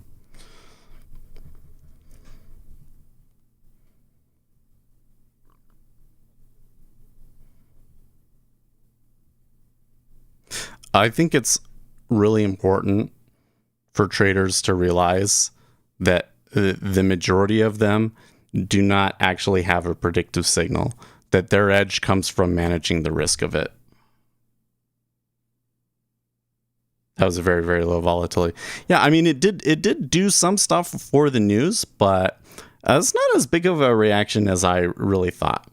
But that's again where I'm saying, like, the market number is not usually like a huge number. It's just like, that's kind of the best I got. Well, now they got the downside, but that happened because somebody shoved it. Look at that big old honking order at 42.40. So I'm a little bit, I don't want to play that game. Not today, not in this situation. Whenever it's gambling, it's losing. Yeah, nothing.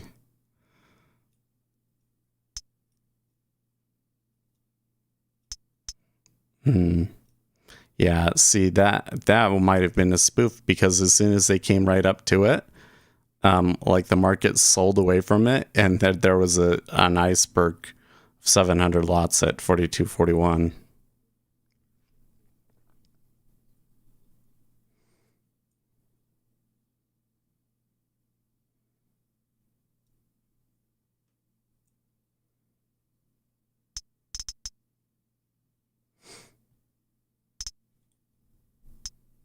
But just because we had a piece of news that we had a good chance of giving us a good trade doesn't mean that we have to force something, right? Whenever it's gambling, it's losing.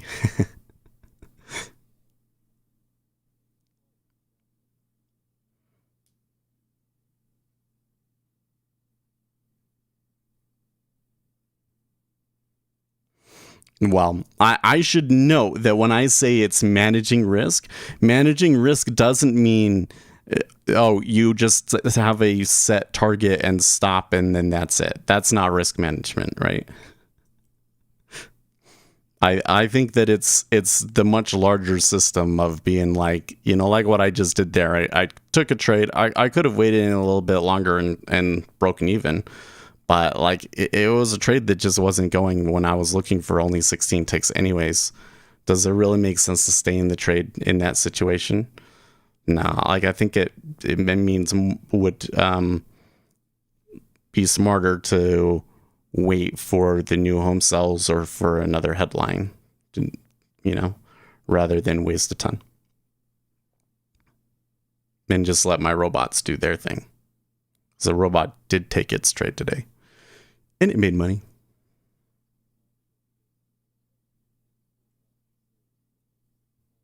So if I forget to turn it off at the end of the trading session, then it will start taking trades in the more choppier action throughout the day, which is bad. But during the time that we trade, it has like almost a perfect record right now, which is like really surprising. That would be so funny if I put this thing on a combine and it actually ended up being like almost 100%, But I doubt that'll happen. So one of these days, there's going to be like really crazy volatility, and it's going to get screwed over. Is what's going to happen.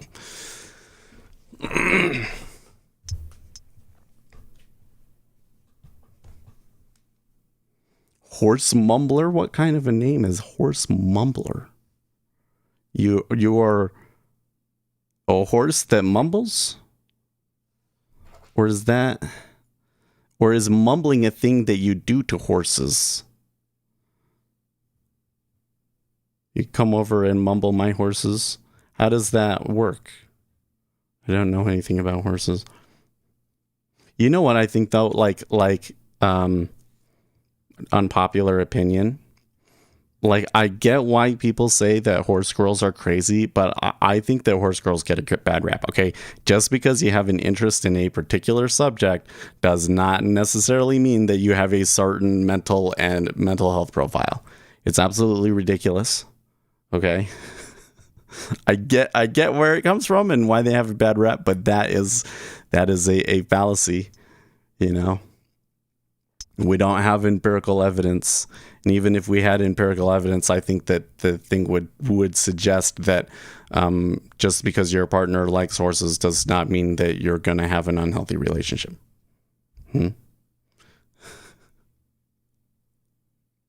Oh, right. Because the horse whisperer, the horse maybe that's what I was thinking. But like, we know what a horse whisperer does, but what does a horse mumbler do? That sounds dirty. Is it a dirty thing? Yes, I would like to have an alpaca farm someday. It makes me, because I would like to live in this house forever. I really would. But there's a couple of things that if I was rich, would be nice. I just wouldn't want to lose. I would rather like tear this house down and build like a big mansion on top of it than I would move. Well, that's not gonna happen.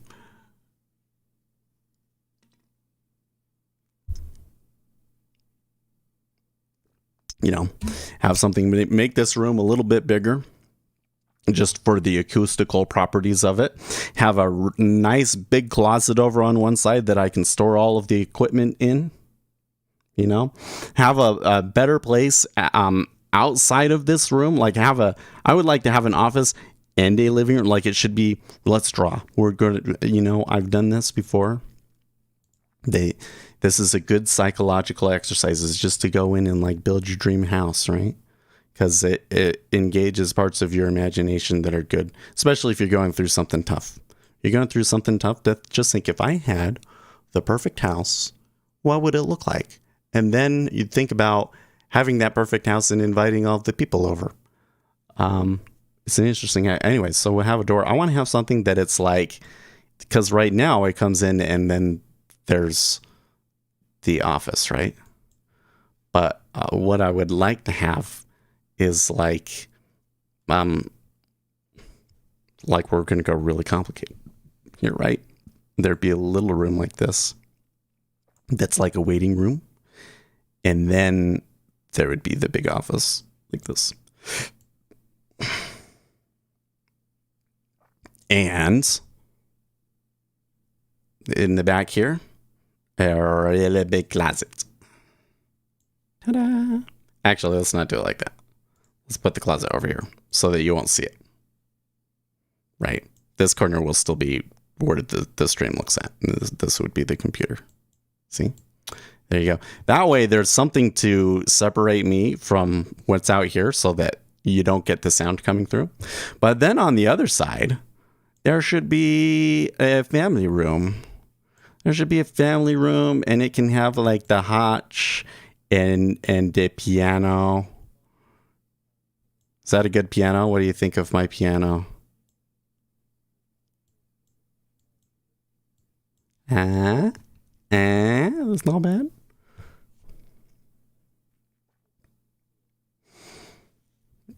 And then there would be like the guest hall area. Oh, no. Right here, this is the guest closet. This is the guest where they put all of their coats and stuff. Okay. And this would interface with the servant portion of the home. Huh? Where all of the robots live. Okay. Still got, what do we got? 4 minutes. Okay. And then attached to over here. Oh man. I think that my house would be really wide. I think that there should also be, well, we'll just put it over here. There should also be a study with lots of books and stuff. Lots of books and a desk over here. Big executive desk and some like study desks and a globe over here. Yeah, pretty good. And then the study will go to the greenhouse for the birds. Yeah. Are you bookish? Not really, but you know, I actually it's really hard for me to read. Not like I'm a slow reader, but it's very hard for me to pay attention. Like I will start reading and drift off and start thinking about something else and then have to stop and go back and reread it. Or I'll start reading and I just get really sleepy and I fall asleep. So, and I don't really read like entertainment books, but I still read a lot of stuff about trading and the world and stuff like that. So, yeah. Okay. Then over here to the dining hall. There you go. And yeah, that would go nicely over into the atrium. And then maybe this doesn't need to be there, but I would like to have like a nice big, you know, something like a nice big room like this that with a window, and then that goes out to a patio of some sort, you know. And then standing on the patio, there'd be like a really cool design pattern in here, you know, like this. And then, you know, you could see the waterfalls over here in the backyard. There you go. Anyways, 2 minutes. New home sales, spot 87% is the estimate. And the change month over month is going to be spot 2%.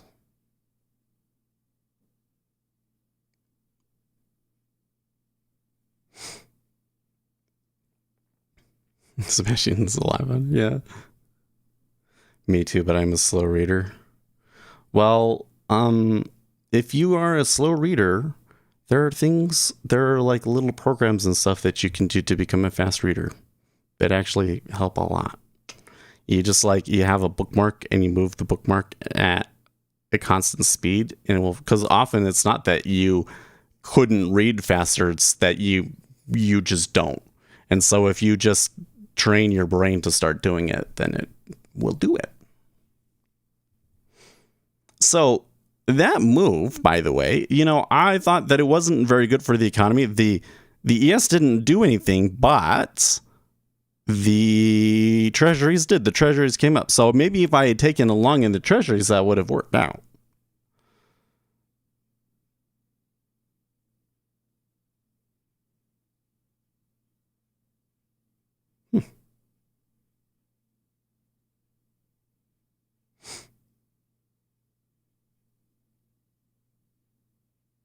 Anyways, okay, here we go. We got about 10 seconds.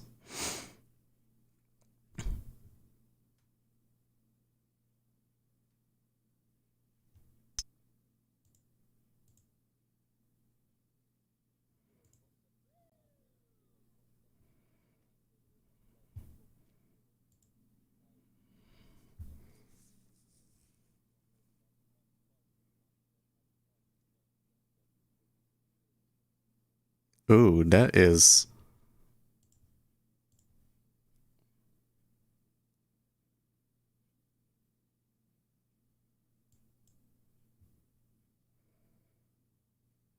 very negative housing numbers. So month over month, they were expecting spot 2% and they got negative 5 spot 9.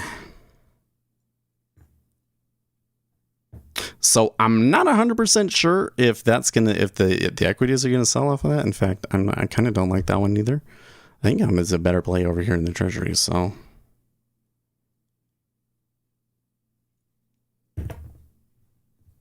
they knew what the news was even before the open. Well, it's possible.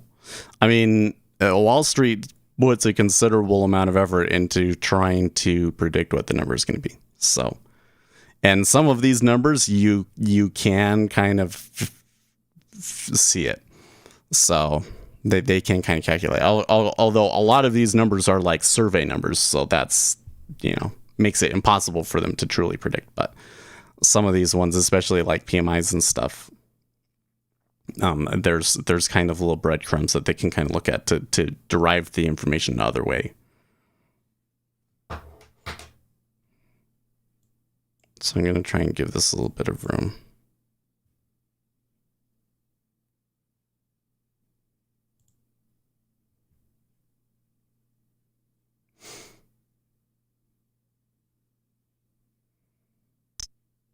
Okay, the E-mini is selling there now.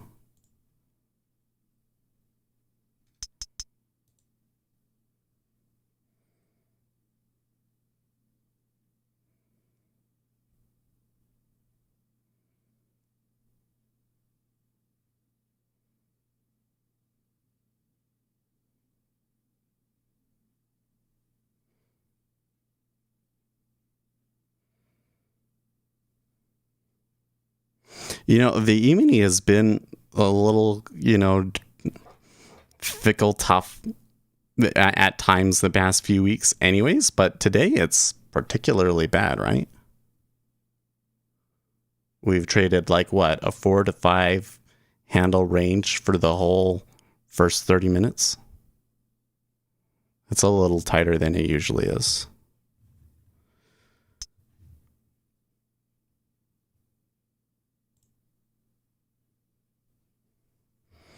Market supply shortages are getting worse rather than better. Firms are fighting to fill vacancies, while second quarter will likely represent a peaking in the pace of economic growth. A concomitant peaking inflation is far less assured.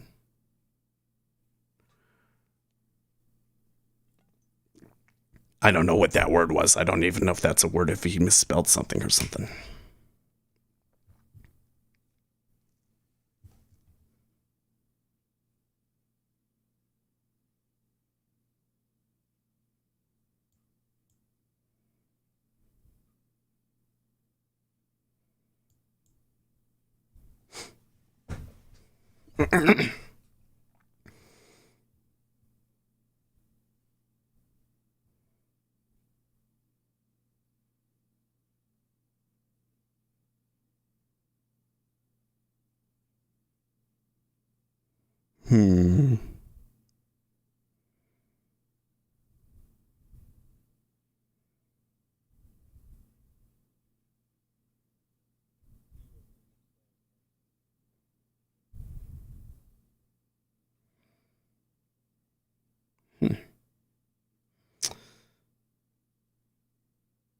Well,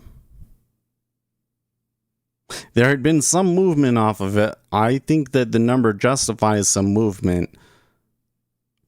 For the moment, though, they're being a little wishy-washy about if they're actually going to follow through on what the moves they've already done.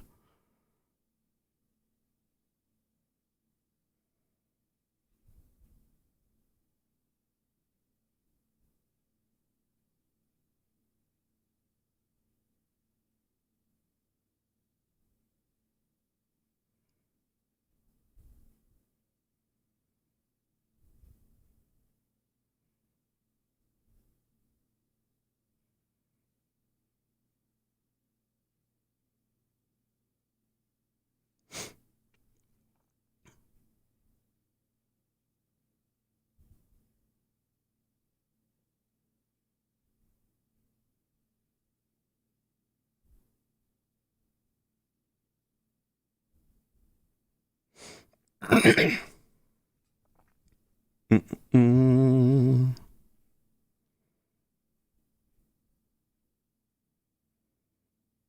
Now, the issue here in the 10-year is that this 5-year doesn't want to go.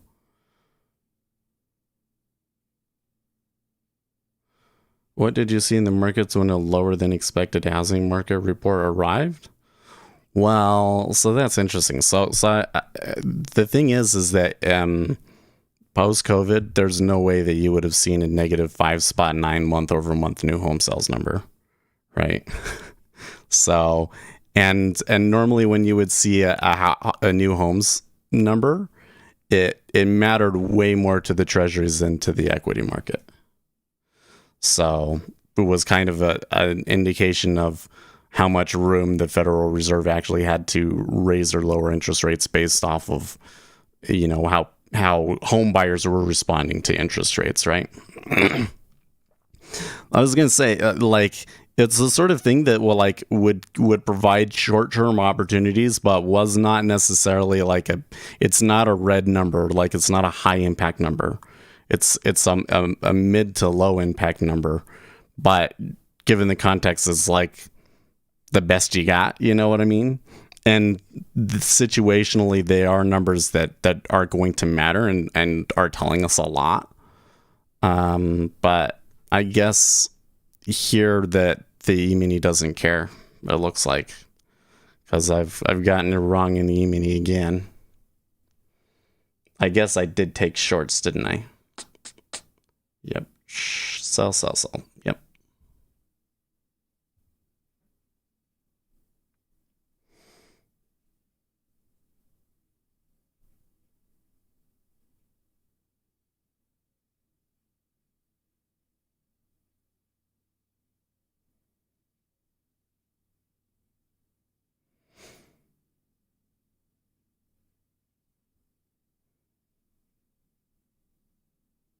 Hmm.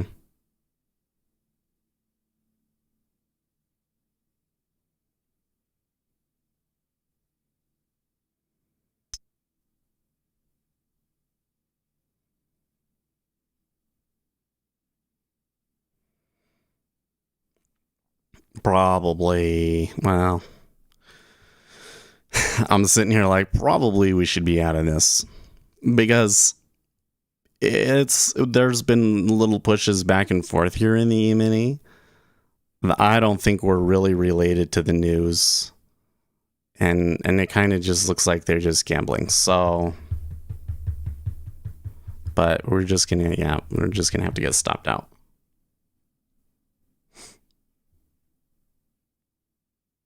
I guess I didn't trade; those were still experimental trades, but probably they should have been on the live one. Well,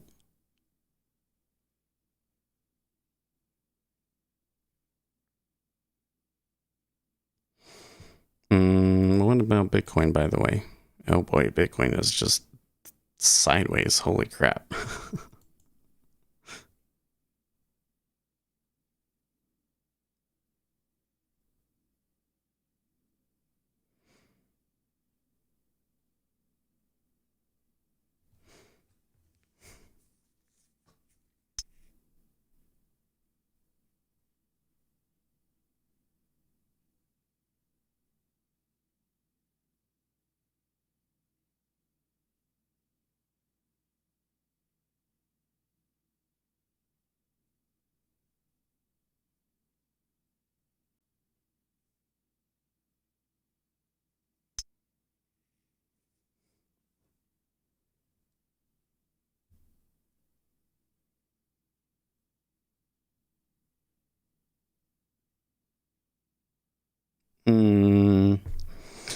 So from the open one, ES contract would have given you $300, but NQ would have given you $1,500. Margins notwithstanding, NQ still provide double the money. Are my calculations correct?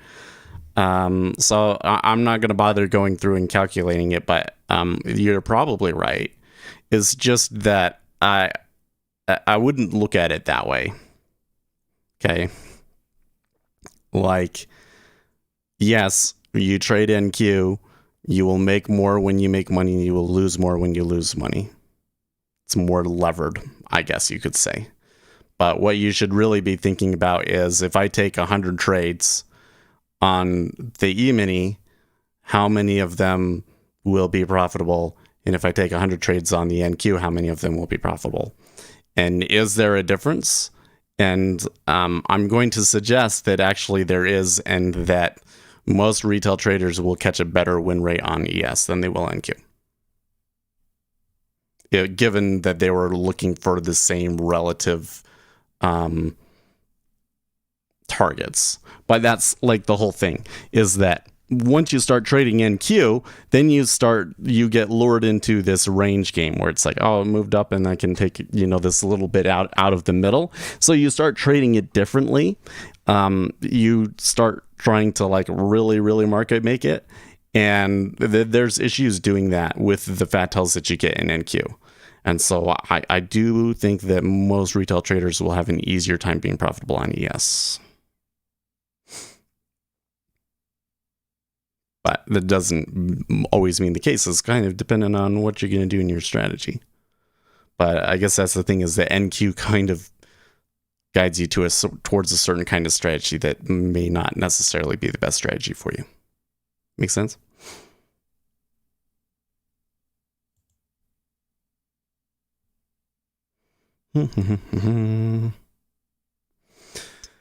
Well, the E-mini is pointed up, but it's still awfully slow, right?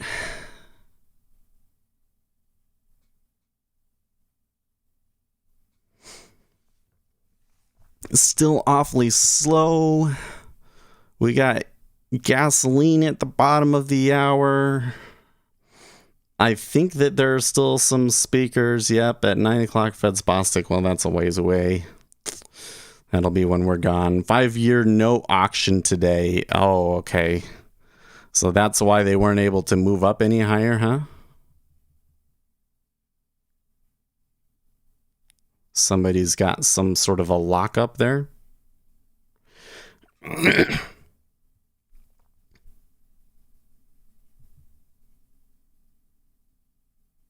What is a fat tail?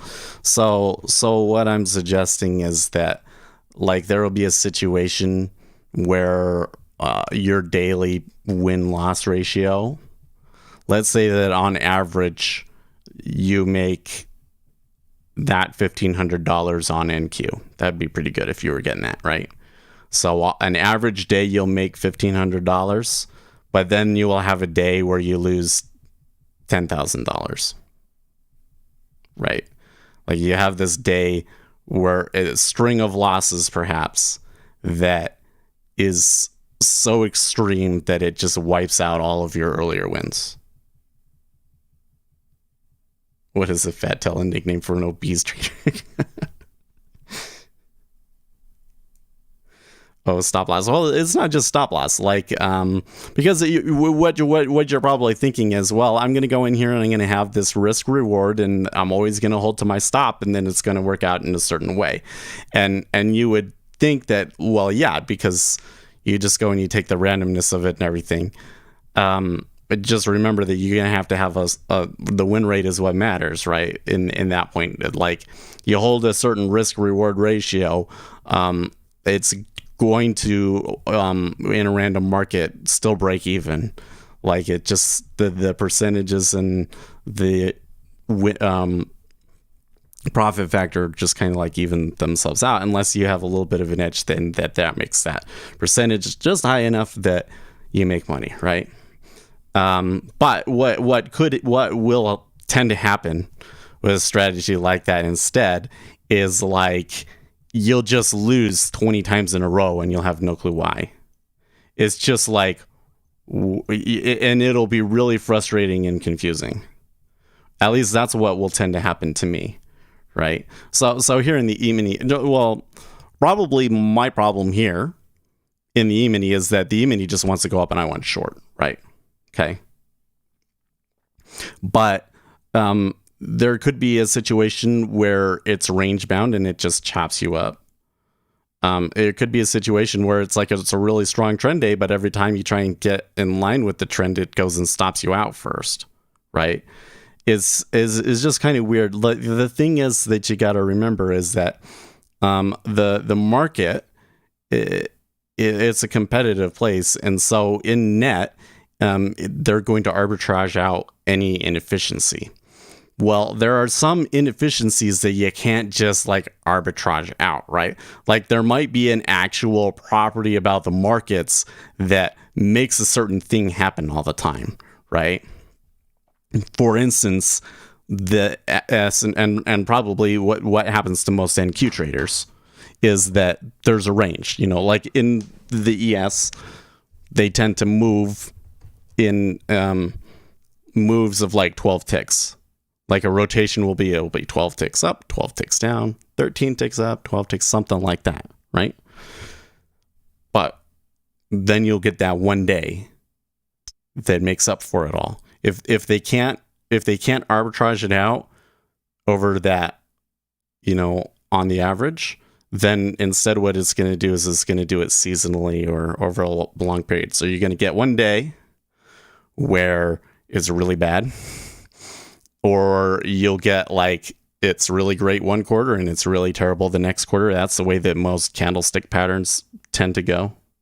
It's that sort of a thing. So when you're analyzing a strategy, that's why like when you're analyzing a strategy, you can't just look at like what is the win rate and the average win to average loss, and then if those are good, I'm going to make money. You also have to go in and look at like what is the maximum drawdown, time to recover, number of losers in a row, go and do a Monte Carlo analysis. And that's when you can go in and look and realize that, oh yeah, even though this strategy does make money over the long run, it has these periods that it just does absolutely terribly. And if I'm going to continue to trade this, then I either have to be able to account for that, or I'm going to need a larger account or whatever, right? And what I constantly see traders do, and what I've done myself, is, you run into that and you just don't deal with it very well. Seth showed us his yard grass. No, don't look at my yard. In Utah, we're having a drought, and we're supposed to water our lawn 2 times a week, and so the grass is not incredibly green right now.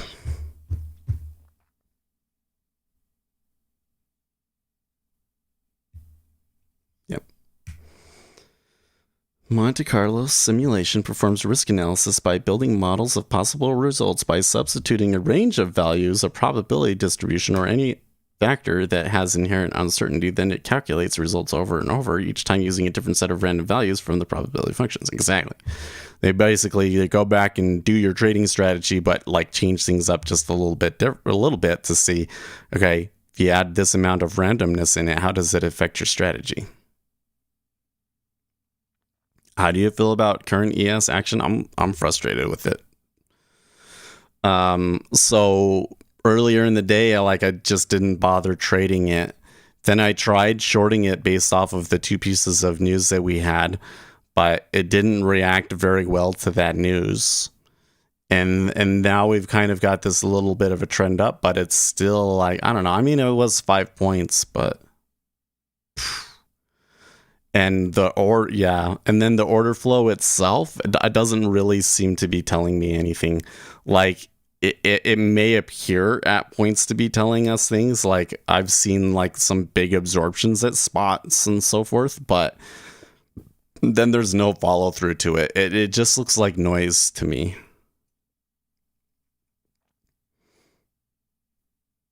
Volume is spiking, yeah, and then you get random spikes. So the thing that like really kind of got me like on edge was right after the open, they opened up and this huge sell sweep came out of nowhere and took them all out. So It's like, okay, that's a sign of informed trading, and if I'm not informed, I don't necessarily want to trade against it.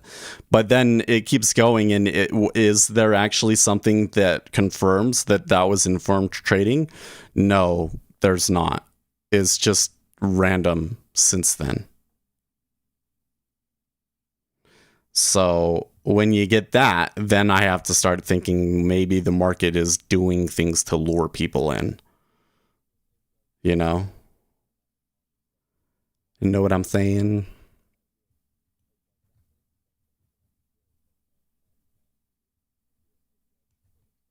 This has been like this a long time in the E-mini though. Like, I don't know. Like yesterday, it moved up. It was really great, right? But I didn't really take any trades yesterday. And there's been some days where I did take trades, and then it was just like bender down moves, and I was like, what the heck? What the heck? And when these big moves do happen in the E-mini, a lot of them are happening on days where there's no discernible change in the macroeconomics. It's not random. It's actually very calculated. Well, it probably isn't random. It's just, to me, it appears random.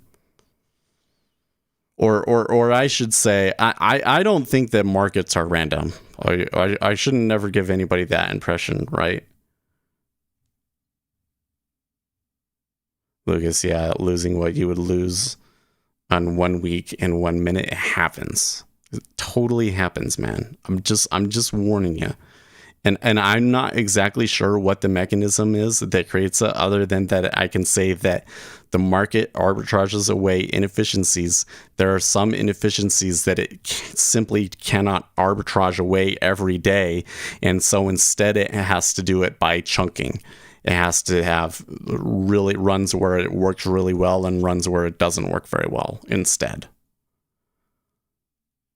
And so then people will backtest it. They'll say, this is working really well for this week. That must mean it's a great trade.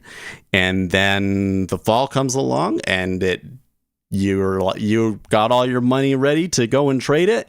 And as soon as you start trading it is when it changes. That's what happens to me, right?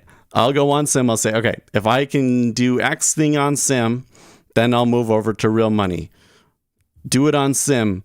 Works great. Just absolutely killing it, right? Move over to live. Absolutely killing it. For a week, I go and I tell everybody, oh, I'm doing so great. It's so great. And then the next week, I lose every time. I lose every time. It doesn't matter what I do. And then, you stick to the strategy. You're still losing every time. So then you start doing the opposite and flipping things around, and you still lose every time. And it's like, what the heck? Is somebody watching me and pushing it against it? But then you look at the volume and everything else, and you realize that it can't be that. That is just that the pattern that I was trading off of is really not a long-term edge. It was just a coincidence that it was working that way before, and now you've come into the period where it doesn't work anymore. And it will happen to you over and over and over again. Yep. But this is one of the reasons why I really started to move more towards news trading. Don't get me wrong. There are things like what happened today where news trading can be frustrating, right? You read the news, your reading of it is wrong, or your reading of it is right, but the market just doesn't care. Like that happens too, right? But oh man, it's so much more consistent than some of the technical edges that I've tried to trade, man. This also happens to me when I am market replaying, so I can't even use that they are watching arguments. So funny.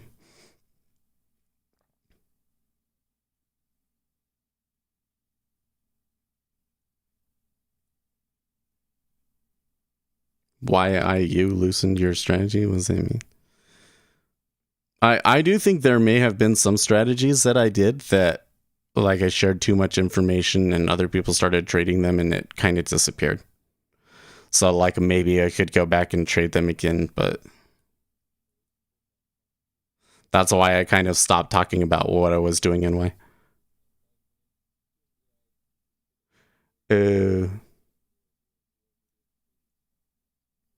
You loosened your strategy. Well, yeah, so usually what happens with that, RJ Will, I think, is first the strategy will stop working. And then what happens is you start taking on excessive risks to try and make it back, right? And that's when you get the really crazy things. Give me a break, Seth. I really do. I'm almost positive that there were a couple of order flow advantages that I had at one point that were very, very tiny trades, and that by talking about it so much, other people started to try and do it, and that eliminated the edge. In fact, I'm almost 100% positive that happened.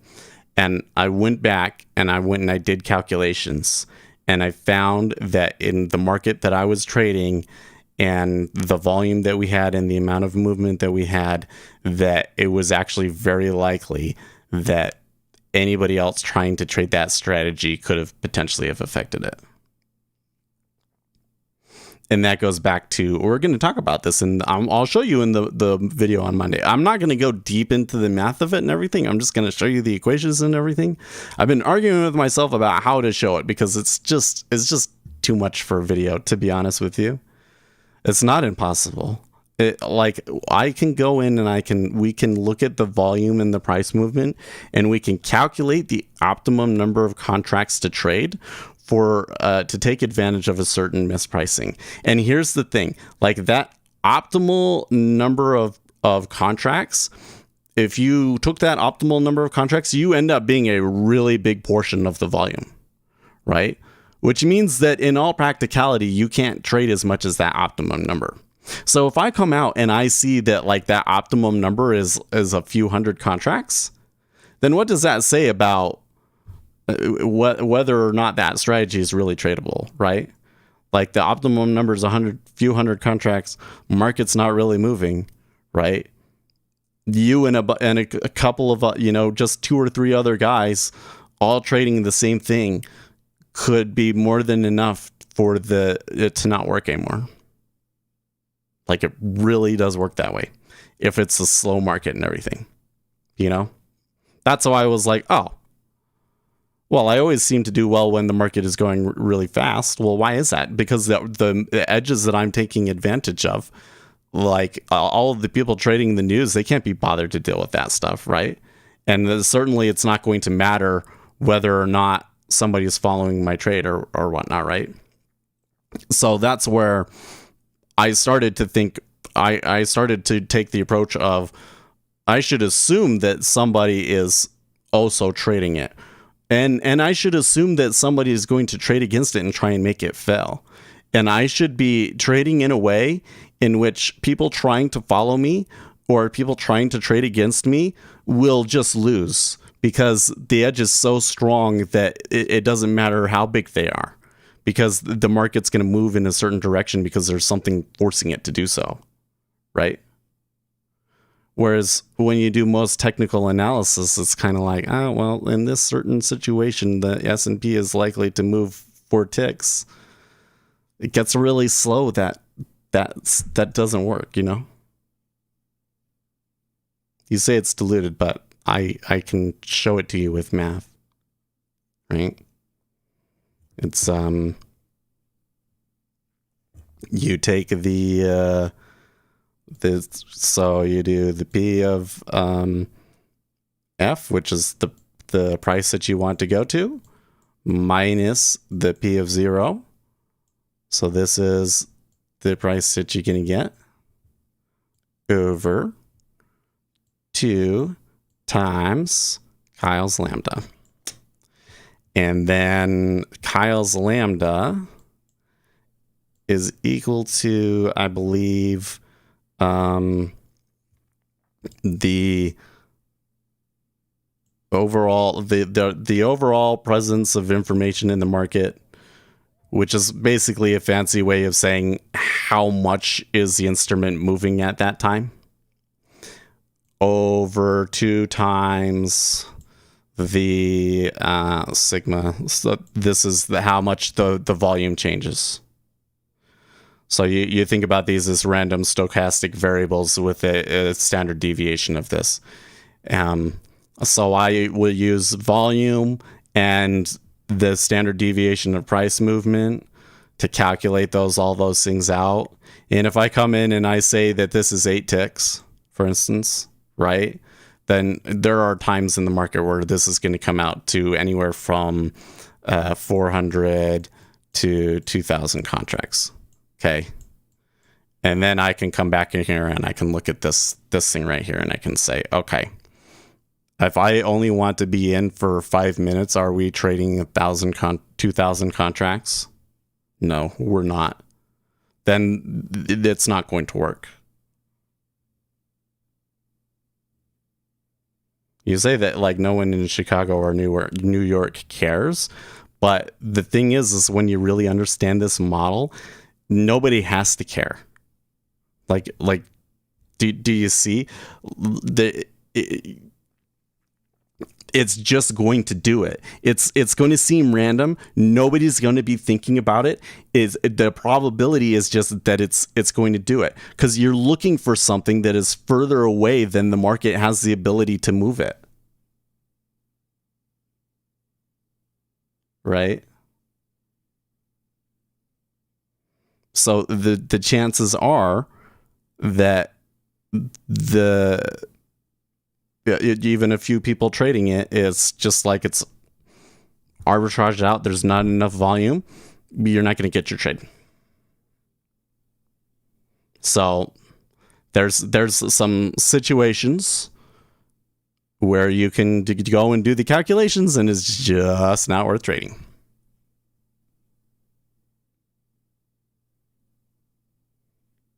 Is there a correlation between speed and direction? That's a rhetorical question. There's a loose correlation between, well, no, wait, a correlation between speed and direction? I mean, when we drop, we tend to drop faster. Tend to. It's not really pertinent to what we were saying. But I'm telling you, whether you're trading one contract or not is like not pertinent, right? Especially if we're saying like, I'm trading a moving average cross or a head and shoulders pattern. You should ask Anthony Crudelli about your theory. So I'm going to guess that he doesn't know about that model, but at least not directly, but that he would be able to look back at his own trading and see, right? Gary might know a little bit about that model, but Gary says would tell you the same thing, right? Gary would say there is like a certain threshold of volume under which it's not worth trading it, right? No matter what.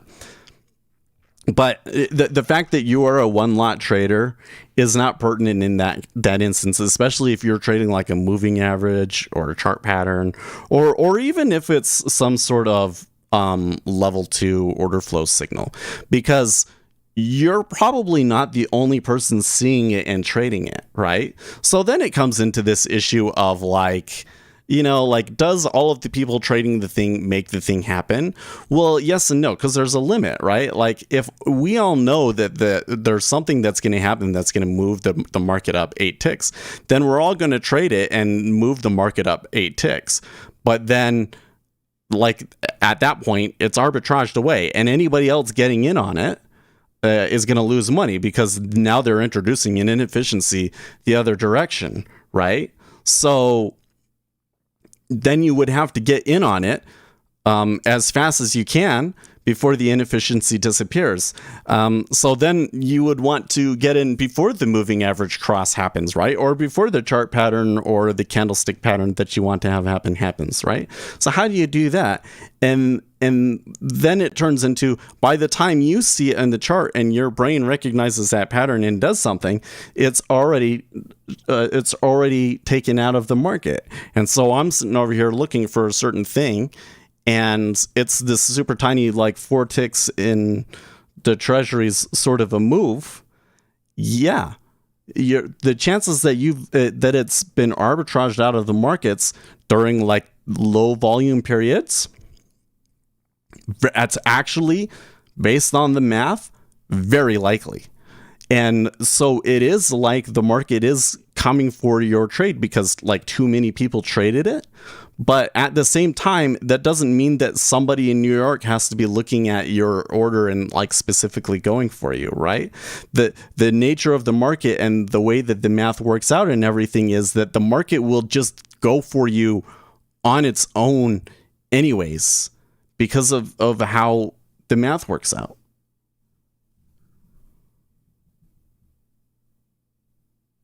Yeah, there you go. But if we know the market is going to move 1,000 ticks, no one cares if you get 4 ticks out of those. Yes, and it's not even that crackhead. Maybe if the market really does care that you get 4 ticks out of that, the reality is that in a situation like that, the order book becomes so constrained that there's just nothing they can do about it, right? You come into a huge inefficiency that there's nothing they can do about and that retail traders can take advantage of. You know, you'll never make it your trading scared. But it's not even that. Like, think about it. Let's approach this from a different direction. Okay. Let's say that you are the most widely followed bond trader in the market. You're trading hundreds of thousands of contracts a month. Everybody wants to know what you're doing because you make money. You are followed, right? How would it change how you trade? If everybody, and let's say that we're on the floor. We're on the floor. They know what you're doing. They can see you in there. You bought X much. There are people literally tracking how many contracts you've bought and where you bought them at and tracking your position and everything. How would you be successful in that kind of a situation? Could you be successful in that kind of a situation?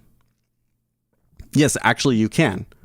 But you're never ever going to give anybody the opportunity to go and screw you over, right? You're only going to trade in situations where you know that there's a reason for you to be right, for it to move to where you think it's going to go. And anybody would be an idiot to trade against it if they knew also. Right? That's the mentality that you should have. Because, and now I take it back to what we were talking about before, that's the kind of mentality that you should have. Because even if you're not the big trader, the nature of the market is that it will go for you anyways. So you should only be trading when you have a true edge. And some random thing that you really don't even know what's causing it and just back tested well over a 6-month period, not a strong enough thing, right? What's a strong enough thing? The Federal Reserve just said something. The jobs numbers came out and it was really, really good, right? Those are the things that hey man, jobs number comes out. They were expecting a negative number and ends up being this super positive number. Nobody is dumb enough to sell that. I hope that there was nobody on that day. Remember that first May jobs numbers that was like really super crazy, right? I really hope that there was nobody dumb enough to short that one, right? Who would short that? Everybody's going to buy. Right? Now, all of a sudden, inefficiency is everywhere because the price that they need to get to factor in that change in the market now is out there. It's so far out there that it's going to take them more than one session to get to, right? And in the meantime, you can be going long and there's all this insanity everywhere and there's nothing anybody can do about it. You can catch it and you can just catch your winner and you're done. Right? Nobody can stop you.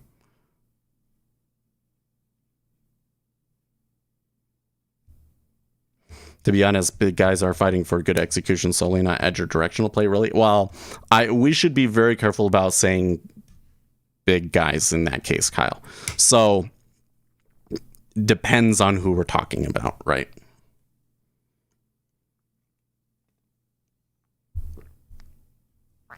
big banks like Goldman Sachs mostly make their money by executing orders for other people, in which case all they care about is being able to execute their orders in the most efficient way possible. That doesn't necessarily, I'm not necessarily just saying that you need to have the fastest execution and all of that sort of a thing, but just you want to trade in a way that doesn't move the market, essentially.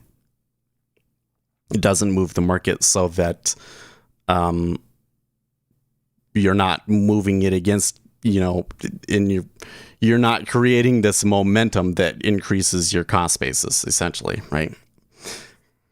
That's how they make money. So that's a little bit different, right? Hedge funds, like a hedge fund, and there's 1,000 different hedge fund strategies, right? But there could be a hedge fund out there that just trades 10-year treasuries, right? And how are they going to trade? Well, they're going to trade based off of some edge that they have, and it could be anything. It could be some edge that they have on fundamentals, or a model that they have, or an algorithm that they have. That could be anything, right?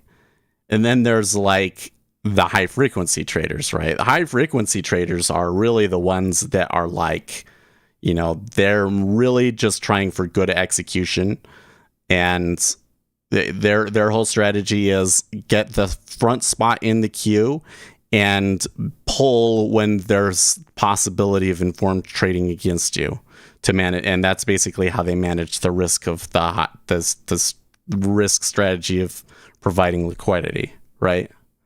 And since that is a really large portion of the volume, we kind of think of that as like those are the big guys. But let's just be clear, that's not the only way that professional traders trade, right?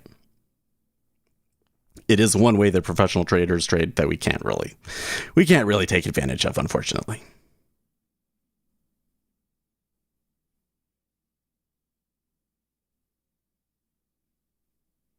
There's a reason why low latency. Well, yeah. I mean, no, there's absolutely no question that if you have the ability to get the front spot in the queue, that you should do it, right? That's for sure. You as a retail trader aren't going to do that, right? So then should you as a retail trader just not even bother? Well, it's not an unfair question, but I assume that you want to trade and that you like trading and that you like the challenge of trying to find an edge. So can you find an edge? Yes. And that's where I say there are fundamental inefficiencies about the market. There are things that the order book does that have fundamental inefficiencies associated with just the markets running on a limit order book, for instance. But when it comes to those kinds of inefficiencies, when it's in a slow, low range market, you're not going to be able to take advantage of those inefficiencies. That even just a few of you trying to trade it will kind of screw things up. Yeah. Now I missed something else in here. Then why trade ZN? It's humanly impossible to even witness 1,000 tick on ZN. Okay, so here's why I think you should trade ZN. First of all, why would a low latency firm trade ZN? Well, I'll tell you, I think that there's probably only 2 or 3 people in ZN actually playing that game. I'm making that proclamation based off of how I've seen liquidity stack and pull in stressful situations and stuff. I think that there's only a handful of high frequency firms trading in futures. You say no, there are more. How do you know? You've talked to them? Oh, okay. If you could provide more information on that, I'd be interested to see it. But I've seen situations where, you can actively see them turn their DOM off and 1,000 contracts disappear. So let me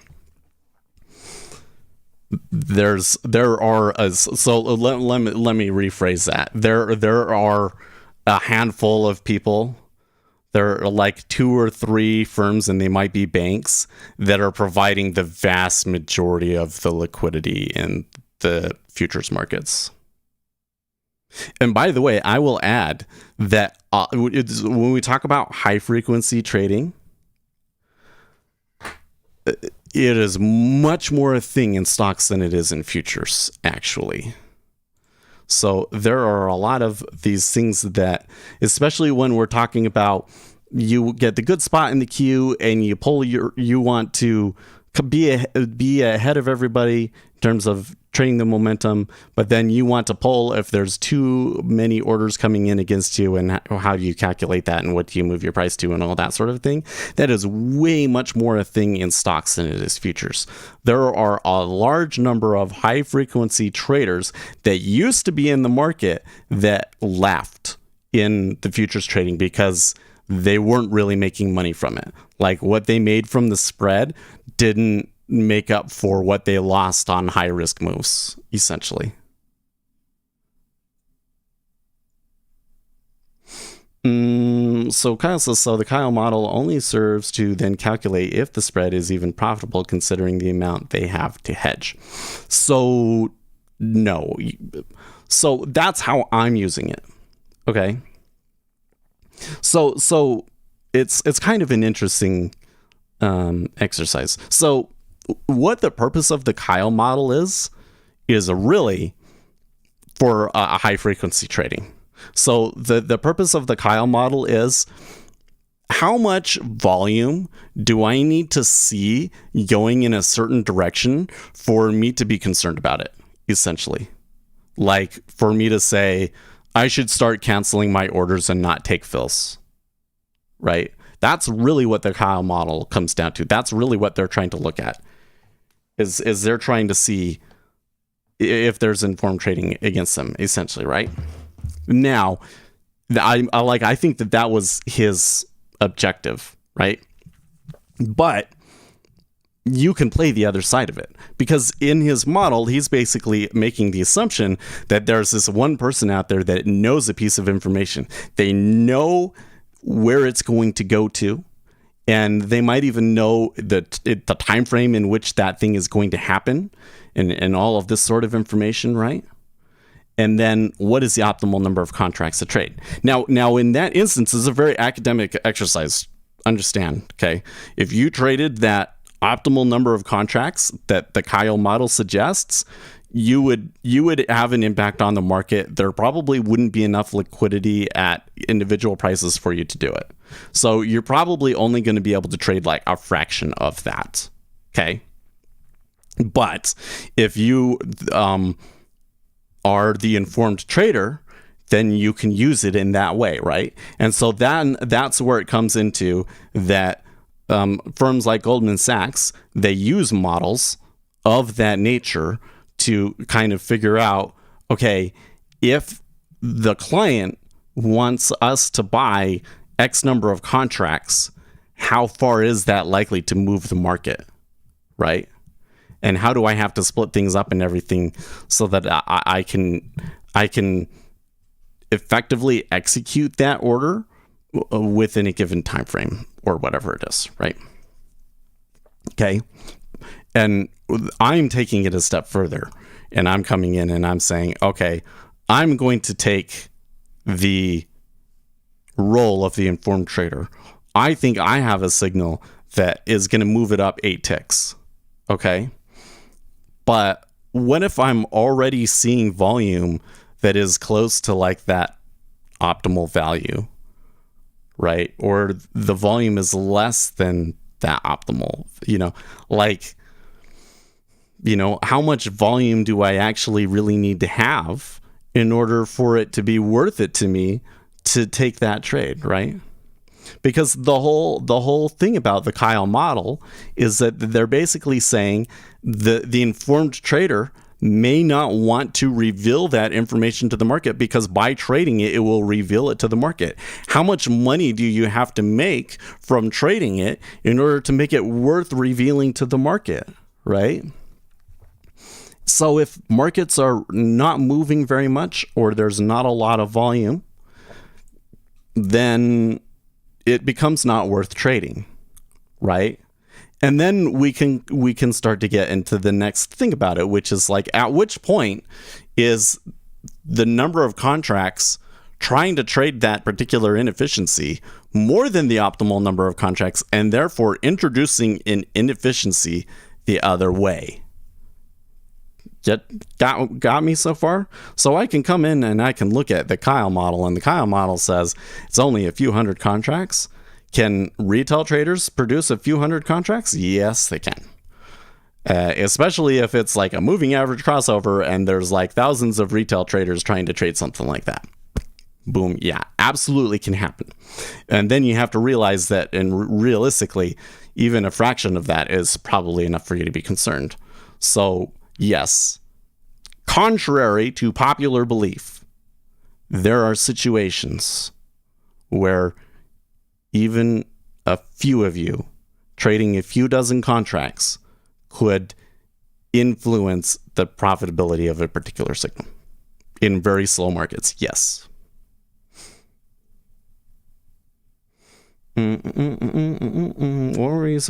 you getting at? And guess what? Where is the stock down for retail traders non-existent? Well, you can get it, but you're right. It's hard. It's hard to get because these guys like making money off of the spread. Like here's the thing. Here's the crazy thing. If they're making the level 2 NASDAQ data available to more people. So that it seems to be happening on its own. But a combination of that and a change to the wash trading rules so that retail traders can day trade on specific stocks, and day trade that stock day in and day out and still count all of those losses, because with the way that the wash trading works, you just like you count all of the losses but not the profits. It's ridiculous, right? Change of those two things, the spreads in stocks would probably decrease and the automated trading would probably not be as profitable. And then you add on top of that, getting rid of being able to sell people's order flow, it would make the markets a lot more fair. And yeah, it would make it a lot more difficult for those high frequency trading firms to make money. I never found this comment that Kyle's talking about. There's the first part. The majority of FX contracts are dealers executing NDS for big clients. So the Kyle model only serves to calculate if the spread is even profitable considering the amount they have to hedge. Yeah. Well, like I could come in and if the client says I need to buy X thousand contracts and I need to do it before the end of the day and I need to do it at X price, and what you're going to do is you're going to go in and you're going to do your calculation and you're going to say that if I trade that many contracts within the time frame that you want, I will have too large of an impact on the stock and or the market, and it will move it up too much and you won't get the price that you want. So we can't do that deal for you. If you want us to execute that for us, you'd have to give us a higher price. And that's how they use it.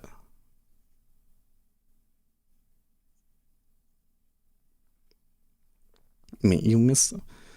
He must be behind because I already addressed that it's not even that anybody has to care about your trades.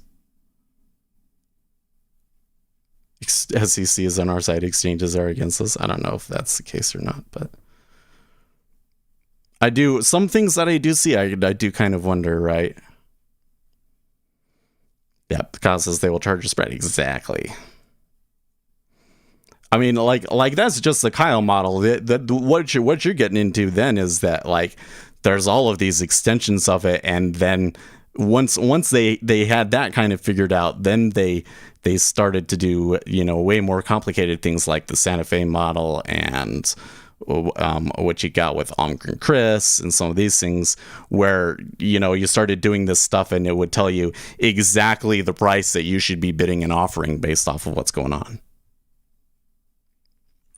Exchanges want you to trade. Why are they against you? Yeah, well, I don't know, man. So here's one thing, is that one of the things that we learned from the Kyle model is that the thing that allows the informed trader to make his trade and profit off of it, in other words, you know, you have to trade it with enough contracts to make it worth revealing your information to the market, right? How are they able to do that? It's the presence of uninformed traders, essentially, the noise traders, rather, what they call noise traders. It is the presence of noise traders that allow them to do that. And similarly with the market maker, it's the presence of noise traders that allow them to be able to offer liquidity and handle things when the informed trading comes against them, right? So the professional world doesn't think of you really as this guy, he's going to be right about something and I want to follow him or not follow him or trade against him. They don't think of you like that. They think about you as you're just noise. You're just orders for me to hide behind, right? And I think that the exchanges probably take that same look, you know? So when we talk about certain things that would be beneficial from the exchange's point of view, it's kind of like, well, you're just a noise trader. Like, why would it matter to you anyways? Even though there probably are actual like edges in it, right?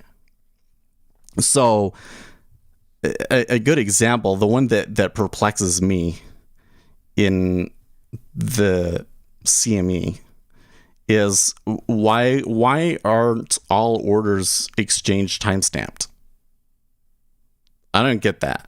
When I get a level 2 change or an order that comes in, why isn't there a timestamp attached to it that is the timestamp on the CME server at the exact moment that trade occurred? Because what you get today is timestamped when it comes to you. If it was timestamped at the exchange, then I could reconstruct all trades.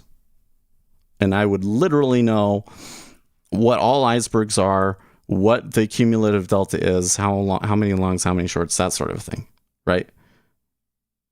They don't give us that data. Why? Is it like really expensive? It's just the timestamp. Like, it seems like that should be like a really stupid, simple thing, but they didn't design it that way. And so like, what's the next best theory? That they don't actually want you to have that information. I don't know. No, you didn't explain it, just asserted it again, citation needed. So did you see the part where I wrote the formula out for you?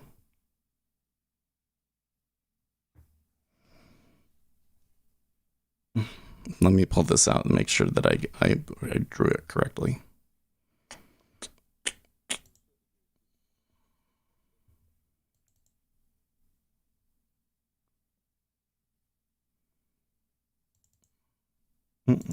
Move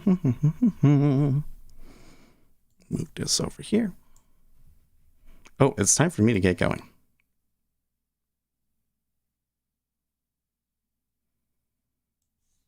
So I'll have to do it another time. You can go and rewind the video back. But I drew out the formula, and that formula was basically the optimal number of trades. So it's basically saying if you're expecting a move of this far away, and this is the optimal number of contracts to trade out there, and the market is already really slow, and you've already seen that number of contracts go long, then it doesn't really make sense for you to try and go long too. So, and what has you convinced that the formula is correct? It's a good question. So there has been a number of empirical studies to compare the results of that model to actual real market data. There are some inefficiencies in that model, by the way, because it assumes linear impact and not square root impact. So that actually improved that model a bit. And then they have found that those models actually are on average quite accurate. So there's a number of empirical studies about this. In fact, that's if you read about market microstructure, that's all it is. And there's hundreds of papers about that stuff. Yeah. And if you want to read about it, go and get the book Trades, Quotes, and Prices, Financial Markets Under the Microscope by Jean-Philippe Bouchard, Julius Bonart, Jonathan Donier, and Martin Gold. And you will learn all about it. You gotta go. Stay profitable, friends.